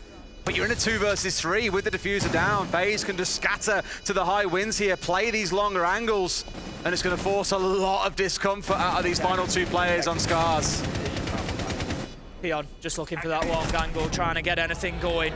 Fish like it is though, having a great game here on Chalet, manages to find another 2 versus 2, but only 14 seconds left to go. And I love this smart play from FaZe, opening up new angles, making life difficult. And how about that from Souls? Picks one up, Handy the second, and FaZe, they roll through round 5 and pick up their 3rd of the game, and back into the lead they go, 3-2. Really smart play, and I love the kind of last minute thinking there out of Souls too. Both those Selmas going down the left and right-hand side of the wall. The reason why he shoots the left one off is so he can play tucked in against the wall and challenge the hard right angle. If that left side is opened up, he can't play in the open, he can't play against the wall. He has to round out and towards the corridor instead. But instead favouring that 2v1 versus through the one single Selma angle was clearly enough. Good read by FaZe there, and looks largely in control of this round. I think Rek and SCARZ in a wider sense just need to be a little bit cautious about giving FaZe cheap kills like that. You know, they've got one on the run out a couple of rounds ago where Shai managed to get Cyber jumping out a mud window, but you're not going to catch them on a double window rappel like that. FaZe are too smart for that. You know, if you're going for that sort of aggression, that sort of jump out, you're going to have to think outside the box a little bit. It's going to have to be something that's maybe a little less seen. 10 seconds left. Absolutely well seeing here, Tim. It's the final round of the defensive half of SCARZ. The last chance for FaZe to widen that gap up to 4 and 2 and give themselves a bit of breathing room going into that second half. It served them well back on back, if you remember, being 5-1 up. It was just too tall a hill for SCARZ to climb. Astronaut is going to be that final battleground. Round 6, final defense, FaZe on the attack. Bring the Lion this time, so maybe suggesting they're just a little bit conscious of the movement of SCARZ. They took advantage of it last time, Des, first minute walking into sight. You know, SCARZ have been playing a little bit light inside of sight. They've been wanting to get out. Light in sight, Tim. Light in sight, Des. They've been wanting to get themselves out around the map and to challenge everywhere that they can. But it is meaning that there's an opportunity sometimes. There is a window for FaZe to be able to push in a little bit more directly. And I think the Lion brought along as well. It's just going to help them to do that, because as soon as they make that decision, they can prevent the rotation back to side. I was talking about this affair whack earlier. It's just one of the go-to operators for FaZe. That, the KB, the Monty, sometimes Ying when available, they'll play it too. Of course, they're banned away by SCARZ, so not on the menu for them to be able to employ it and bring it along. Still doing good work with what they have got on the table. Souls is going to be on droning duties for the time being, making sure that Library is clear. Rec is out on Library stairs at the minute. They've also got the Solace of Washoy playing underneath site at the minute. Toxic Babe Canister is going to prevent that office door push, and FaZe just stalling out a little bit here. They're certainly putting some foundation work in, not the end of the world, but they're not really breaking down the defense as Cyber gets in, finds the kill underneath, but that's really what I was talking about. They're not breaking down that top floor hold. Rec, he manages to get one, but Vitaking, he starts putting the diffuser down. Here comes Rec on the move as well. There's no one outside. This could be a freebie, and sees the man through the smoke, gets one. Cyber's on the flank, so it's trade for trade. A 2 versus 2 suddenly, as Handy finds one more outside the piano window. It's been a bit of a smash and grab operation by FaZe, but enough to get them in a spot where they can look to make this work. Shotgun out the window is not going to be enough. Pion wants himself to go as well. Out he goes, but Handy simply cannot be stopped on the flank. Watch this map. FaZe found themselves a little bit of momentum with back-to-back rounds there on the attack, and it is a good passage of play from them, really in control there. As you said, there's smash and grab. It was a little bit like we saw against M&M at times from FaZe. They were able to just get in there, take the opportunity, and again, get that diffuser down. They're flying pretty close to the sun in some ways. It's, you know, if Vitaking gets taken down inside a site, there's kills going on elsewhere. Maybe it's difficult to hold on, maybe it's difficult to get that diffuser back, but one way or another, FaZe are getting this job done at the minute. They got a good read onto the aggression largely coming out from SCARZ as well. Even the fight against Rec, you know, they were aware it was coming. Still, they lose it, but again, it's the read that's important. They're not being shot in the back, for example. They're not being too surprised by anything that Rec are doing. And what SCARZ is doing, sorry, bringing it down to a much more neutral kind of gunfight-based round. 4-2, though, is not bad going at all. I'd be very happy with that if I was FaZe. Again, it gives you that breathing room. They're just 3 rounds away from sending SCARZ packing and moving on to the semi-final. This is the big question now. As I've said, we've seen SCARZ on Chalet previously, and we saw them do very well on the attack. It was a 4-1 half that finished the game off, finished 7-4. So FaZe may well have their work cut out here to stop SCARZ on the attack. This first round is going to be particularly important. If FaZe can get a defense locked down here on Bar and Gaming, they only need to find one other site that they can hold on to. That's it, same starting point as well as where SCARZ kicked off their defensive half. A little bit of a change in terms of the attacking lineup as well. I know we've seen the Flores and the Lion, for example, but the Capital makes me wonder, where are we going to see that employed? Especially those firebolts. I imagine you put those inside a split, for example, when you're trying to go for an execute so no one can play there. FaZe very much took a different approach of getting the Maverick into the basement, working the way up lobby stairs, and just drawing a line on the bottom of that wall. In fact, here we go, smokes over the top. Sorry, firebolts over the top. Hoping to find a player tucked in, but that player is long gone, Tim. Yep, not going to be taking any damage from that FaZe, just dropping away, but giving up a little bit of that top floor power. KDS trying to hold on from the library box at the minute. He does have the support out on the mezzanine. It's Souls playing on the smoke. He's got his deployable shield, and as we quite often talk about this top floor hold when you're looking at Bar and Gaming as a site, it's about keeping all those 3 players in position. One on library stairs, one on mezzanine, one on library. They all support each other. When one goes, they usually all go. I feel like they really need have a Shoy here to be able to help get rid of the shield. This will get eaten by an ADS, I imagine, on the fly over. Loads coming in over the top, though. Rec has walked his way inside a site, and they simply did not know. Good start to the round for the side of SCARZ as FaZe scatter back towards site. Yeah, that's perfect. As I say, you take out one of those 3 legs, you take down the man on mezzanine, and everybody else has to leave. Cyber's taken down, and the attack is already looking pretty good for SCARZ, but here comes Vitaking. I'm not sure that SCARZ are aware of his position on the flank. If he chooses his moment just right, he could be absolutely lethal. He finds 1, he finds 2. What a flank from Vitaking, and he gets himself out of there, Des. That's going to leave SCARZ guessing as to his position. A really good snap as well, because they had Handy coming up the library stairs for the 2K as well. So they had this double flank stepping in to provide a good bit of assistance. Great start for FaZe in the mid-round to at least equalize the kills and undo all of Rec's hard work. It does, and it starts making SCARZ again have to burn through more time, check, make sure they're not going to get flanked, put new drones out, hold new angles before they can start pushing towards site. It looks like 2 of them have moved on to the double window. Yes doesn't know, but Handy does. He's got the cover. He looks after his teammates back and ensures that KDS is still still there into the late round phase. Now take a man advantage, 3 versus 2, 3 versus 1, as KDS only just saved, manages to repay the favour, picks up the kill and leaves them now in a 3 versus 1. It's like I said a couple of times, Tim, just the work done by Handy. If they win this map, I would put so much of it on his back. He has been so solid in playing for the trades, in anchoring down and watching on the flanks. He's just been so good across those first 7 rounds. SCARZ calling in their timeout here. They're down 5-2, Tim. We've been here before, and last time round it didn't end so well on Bank. No, I think the problem for SCARZ here that they're facing, you know, as much as there's a lot of excitement around this team and, you know, coming in from the Japanese region, representing so well, ultimately the problem that they face now is they are against one of the best teams in the world, one of the most experienced in terms of particularly Souls and Cyber and the experience they bring at this level of play. But the others, like you say, KDS, Handy, they're really stepping up and they're doing a great job. And the problem now for SCARZ is that FaZe are well and truly on top, and it is going to be a difficult fight back from here. So it looks like the coach has got a lot to say, and the boys are all weighing in as well. Spirit's still high. Gonna have to be some big words. Yeah, Pion there in the middle of the team trying to keep the team high because they know that it's a very tall hill to climb, as I've said a few times now. Down 3 rounds, 1 more for FaZe, and you're staring at a 4-round comeback. They may have pulled off 6 in a row on the previous map, but things feel a little bit different.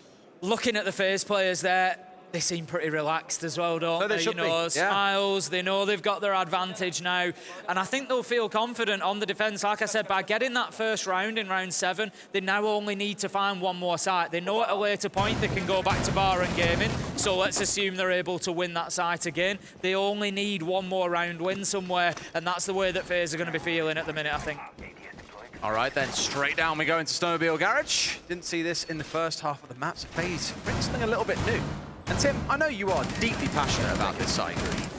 Well, I've become less passionate recently because the things I was getting... Reignite that old passion, The things I was getting significantly annoyed about have largely changed because teams have looked at it and they've changed how they defend it. So in, I won't say the you know, old days, it wasn't that long ago, but we used to see this site defended pretty much as a turtle site. It was everybody on site, and it used to frustrate me when teams locked down that hatch and gave teams the opportunity to just open up trench wall, open up west main wall, get in and get the diffuser down, and it was too easy for teams to do that.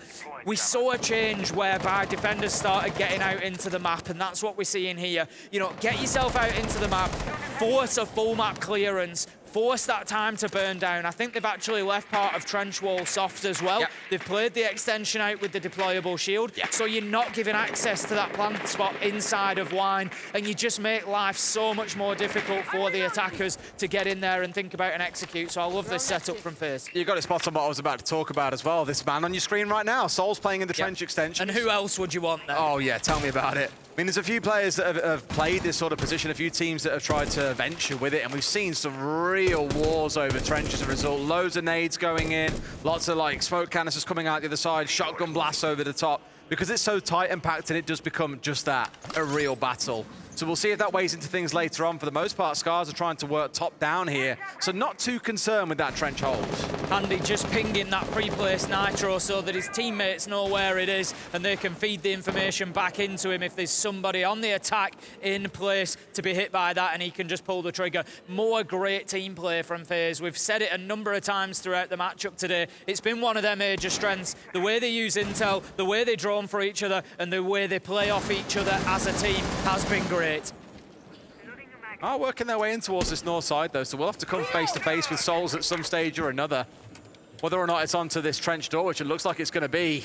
I just feel like they've wasted so much time trying to work their way top down here that they really haven't given themselves enough time to rotate the right players over, clear through the jammer, clear through the ADSs, get rid of the shield. There's just too much going on, Tim. It's the beauty of the extended hold. There is just so much to do. Souls ultimately is going to lose his shield. He's not going to lose his life, though. He will send in the Toxic Babe canister and just keep burning time. That's what Souls is here to do. He just wants to hold them back, hold them at the threshold, don't allow them to push in and pressure site. First kill comes in, it's Washoi taking down Souls, but KDS, he's there with one of his own. 3 versus 3, as this is turning into a basement bloodbath, Des. They haven't got hatch control, Tim. There's 2 players here ready to challenge for it. They've read SCARZ so well, and SCARZ, I think, even in the 3 versus 3, are destined to lose this one. Tayo pushes in, he's coming for a 1 versus 1, but it's the Cyber slaughterhouse as he drops the hatch and downs 2. Tayo can do nothing but look on as FaZe move up to match and series points. It just feels at the minute like SCARZ has stood at the top of a slippery slope,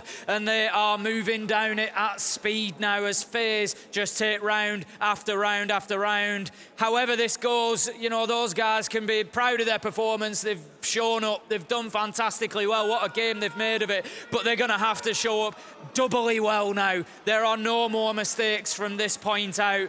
They have got to get this back to back to back to back to keep themselves in things here.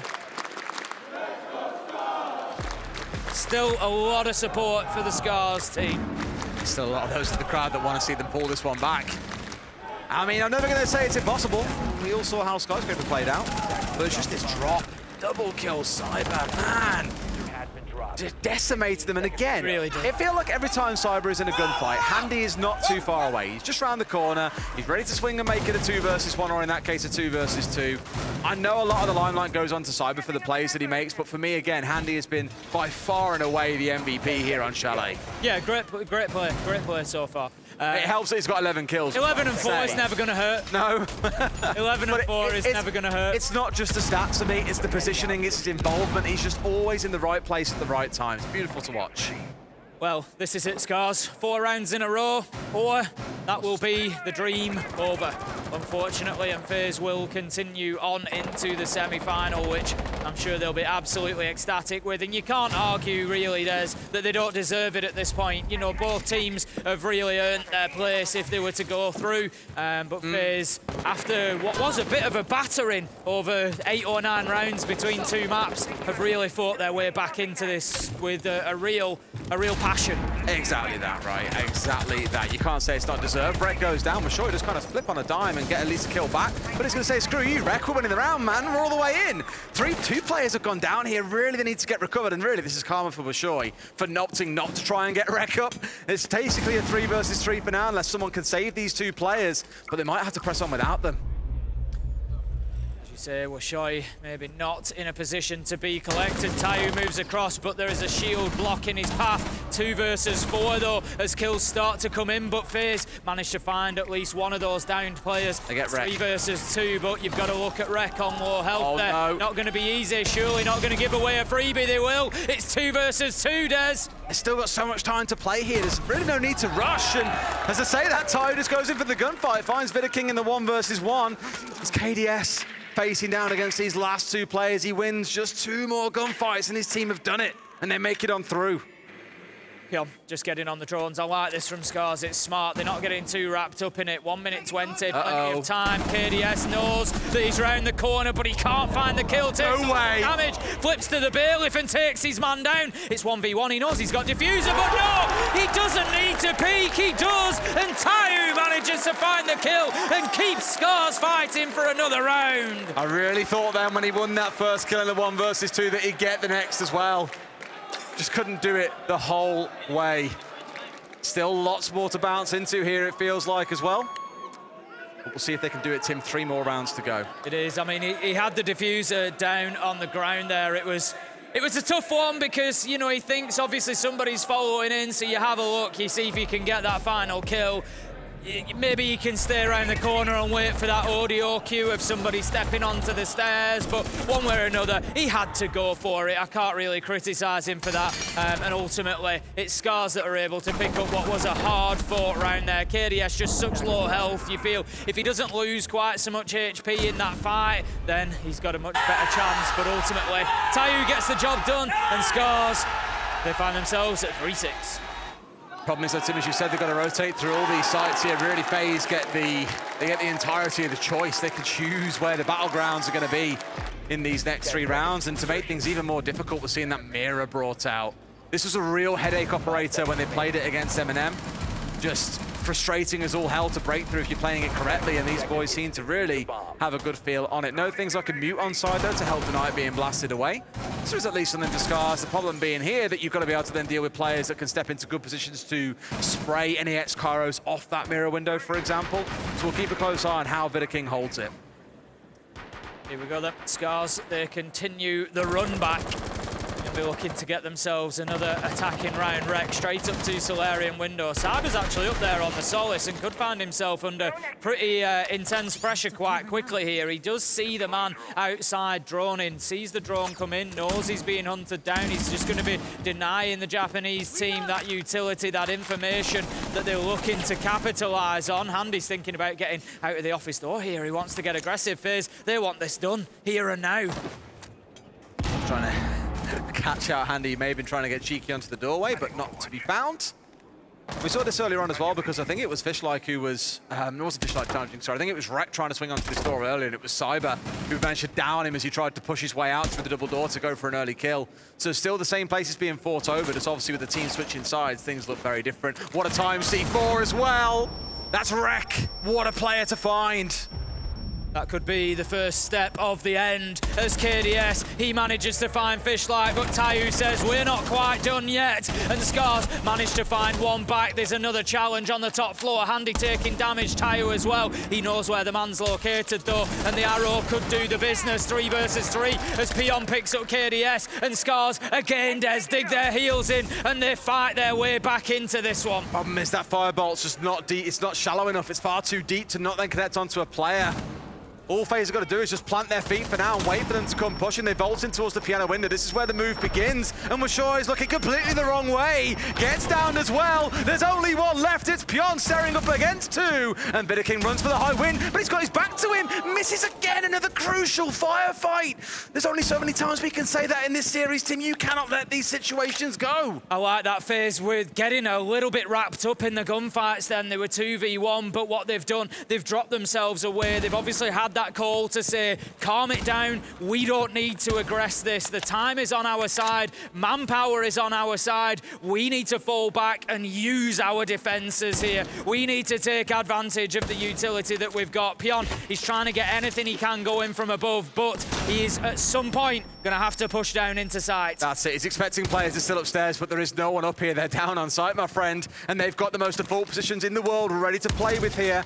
I don't think he's got time to really work his way down library stairs. He's going to try his best. And Vidaking is here ready and waiting. All he's got to do is let the time run out here. Vidaking stems out. And FaZe, they take the win on Chalet to move through to tomorrow's semi-finals. What a fantastic performance from the Brazilian side. Entertaining throughout. They were pushed during the middle of that game by an impressive SCARZ side, but ultimately experience comes through. They buckle back down. They got the job done, and FaZe pushed themselves through to a semi-final here at the Copenhagen Major. I think there are many people who were staring at it and just saying, looking at it, it was a 2-0 to FaZe at the start. The fact that SCARZ have given us all 3 maps there has made it more than worth it. You've got to give a shout to the Japanese side. They've got themselves through. They came straight into phase 2, which was a fantastic qualification for them. And then they were able to push into the quarterfinals, put themselves here on the main stage. But ultimately, they just came up against a tough opponent today with an impressive phase side. But what I do love, Tim, is what I've already said before about SCARZ, the departing team. It's nice to see a new team from the Japanese region. Yeah, absolutely. We love the new names. Not just in this series, but across it all. Again, Rek, for me, has been a real dark horse in this competition. Really showed himself up. I think a few of the players on the team have also played excellently. And given this is their first appearance on a stage like this, who knows what the future holds for them? This is exactly what I said, you know, earlier in the game. It's what I was trying to highlight is that, you know, Rek now, and sorry, the rest of SCARZ, they come back in future. They've been on the main stage. Oh, wow. They, you know, maybe not playing with the nerves, maybe not playing, you know, they've got the experience, and it is going to be invaluable to them. Not to mention, you know, I'm sure the lessons that they've taken, but, you know, how much is there to learn from a team like FaZe? It's just an infinite pool, really, isn't it, that you can pick up from them. Pion is loving life. Absolutely look at I love it. Well, let's throw down to the stage where Ian is ready for an interview. Yes, thank you very much, Ace and Des. Commiserations to SCARZ. They were definitely the fan favourites in this one, but massive congratulations to FaZe Clan our first semi-finalists of this major. I'm, of course, joined by Cyber and our translator here, Jonas. Cyber, first things first, you make it to the semi-final, but it wasn't easy, was it? Vocês conseguiram entrar no semifinal, mas não foi fácil, né? Foi um jogo bem difícil, a gente sabia que eles eram um time muito forte na parte de skill, eles aproveitaram bastante essa parte, então acho que essa foi a parte mais difícil aí. Eles surpreenderam bastante também, entrando muito rápido no mapa, e isso foi a parte mais difícil de jogar contra eles. So this was a very difficult match, very good team, very good effort, but we managed to turn it around and get a good team spirit on and win the match. I mentioned that this was a fan base here that were very much behind SCARZ. How much of an impact did that have on you sitting in the server? Então aqui na torcida tinha muitos fãs torcendo para SCARZ. Como isso fez você sentir jogando? Bom, eu acabo não sentindo muita coisa não, porque eu acabei jogando bastante LAN, então joguei contra até a própria Rogue na Berlim lá, foi bem difícil aguentar a plateia, mas é isso. So you will now face the winner of G2 versus Liquid, two formidable opponents. Who would you rather face and why? Então agora vocês vão jogar contra o Liquid ou G2. Quem você prefere encontrar no semifinal? Não tenho preferência, mas seria bem legal se tivesse algo clássico aí fora do Brasilzão. E acho que vai ser uma grande partida dos dois times. Okay, all right, last thing I want to say. Feel free to say whatever you want to your fans back home into this camera in Portuguese. Salve galera, muito obrigado por quem sempre torce pela gente, estamos aí dando o nosso máximo. Hoje a gente aconteceu alguns deslizes, mas sempre acontece, então a gente sempre leva como aprendizado. E é isso, vamos pra cima dos caras. Obrigado, amor. Meu filho também que tá lá em casa. Beijo pra vocês e FaZe up. Jonas, can you tell us a little bit about what he said there? Well, he said, thank you for supporting us, thank you for watching. It's a pleasure playing for you guys and you make this a great event. Amazing. Give it up for Cyber and FaZe Clan, ladies and gentlemen. Thank you very much, Jonas. What we're going to do right now is cross once again back over to our amazing desk to pick apart our first quarterfinal. Milos, take it away. Thank you very much, Ian. We have our victors, FaZe Clan, have taken the game. SCARZ, I know, we're all looking behind them and seeing, oh man, can they do it? They were so close. But still, our victors are set, though, going up against the winners of G2 versus Team Liquid. Welcome back to the desk. I'm Milos the Medic, your host. With me are Anne and Fresh. And here, we have finished our very first game. But in Copenhagen, we're also joined by an ex-world champion among the viewers here. Chalet is with us today and will be through this weekend, so I'm very excited. Big shout out to all the fans that are joining us, and of course, many of them were players at some point in competition. But here we are. What happened on Chalet? It seems we're all behind SCARZ. We're talking momentum and then it just fell apart. I feel like there was a really big statement made in the ban phase to start out with. Rex Knock got banned, which does not really help in regards to trying to figure out backstabs, what we do see coming out from Rek quite often. So the start for FaZe, maybe a little bit shaky. There were some frost traps that they seem to be struggling with, which doesn't really help your momentum, doesn't really help your confidence. But I feel like SCARZ had that confidence. They were really seeking for those entry engagements, which really helped them on that second map. But this time, for example, Washoy was engaged in the first opening engagements, but more so negative than positive. So you start the round already on the back foot. I think FaZe started off well, you know, on the defense, especially this round here, this round 5 that you're seeing in terms of getting that plant. They got the plant down before they'd breached and then managed to play a post plant well, and the round 6 playing the post plant of Master well. They looked for those planting opportunities on Chalet. They got a 4-2 split, which it isn't expected, but FaZe are more known for the defense. So as soon as it was a 4-2 split, you felt very comfortable. And I thought for the side of SCARZ, they did very, very well in the early round to take the initial map control. That's what they were going for, you know, when they were jumping in library and taking library, when they were trying to hit the basement, as we've just seen on the highlights there. The problem is they weren't fully taking the map control. They were just trying to take segmented rooms, and then FaZe were just calculating their time to aggress in and getting the right moment, coordinating that, aggressing back in, and recovering the numbers advantage. And I think that's where that little bit of experience came in for FaZe that got them over the round in got them over the line in a couple of rounds. I mean, there's players on the side of FaZe as well. If you look at it, we were talking about Cyber in advance of this game, we were talking about VTK in advance of this game, but in this map specifically, it was more so KDS and Handy that both really stepped up, got those multi-kill rounds that were really important, a big flank coming out from VTK as well, also to break kind of the momentum and confidence on the side of SCARZ, and just FaZe winning 5 rounds in a row for themselves, it kind of brings back that momentum too. Yeah, and in the end, we had great performance from all players really at FaZe Clan, but a couple that were hiding away and getting those oh-so-important kills. Handy and KDS really popping off in the map that really mattered here, Fresh. Yeah, we haven't spoken about them, so much. We've done a lot of talking about pretty much everybody else on FaZe today.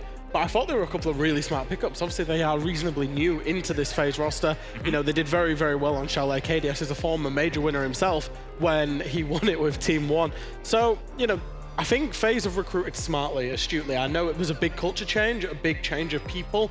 It's nothing like the FaZe that won in Yabla. Obviously, there's only 2 players on there. But bringing in Handy, bringing in KDS, it's not like they were bringing in absolute newbies. No, and it's good to see those 3 newest additions, like you mentioned, on the side of FaZe, leading the scoreboard here. On the side of SCARZ, I'm very happy to see Fish have a consistent performance over that second map into the third map, but he is a bit more of a passive/support player, so you need those frontline players around him to step up, and that was not happening.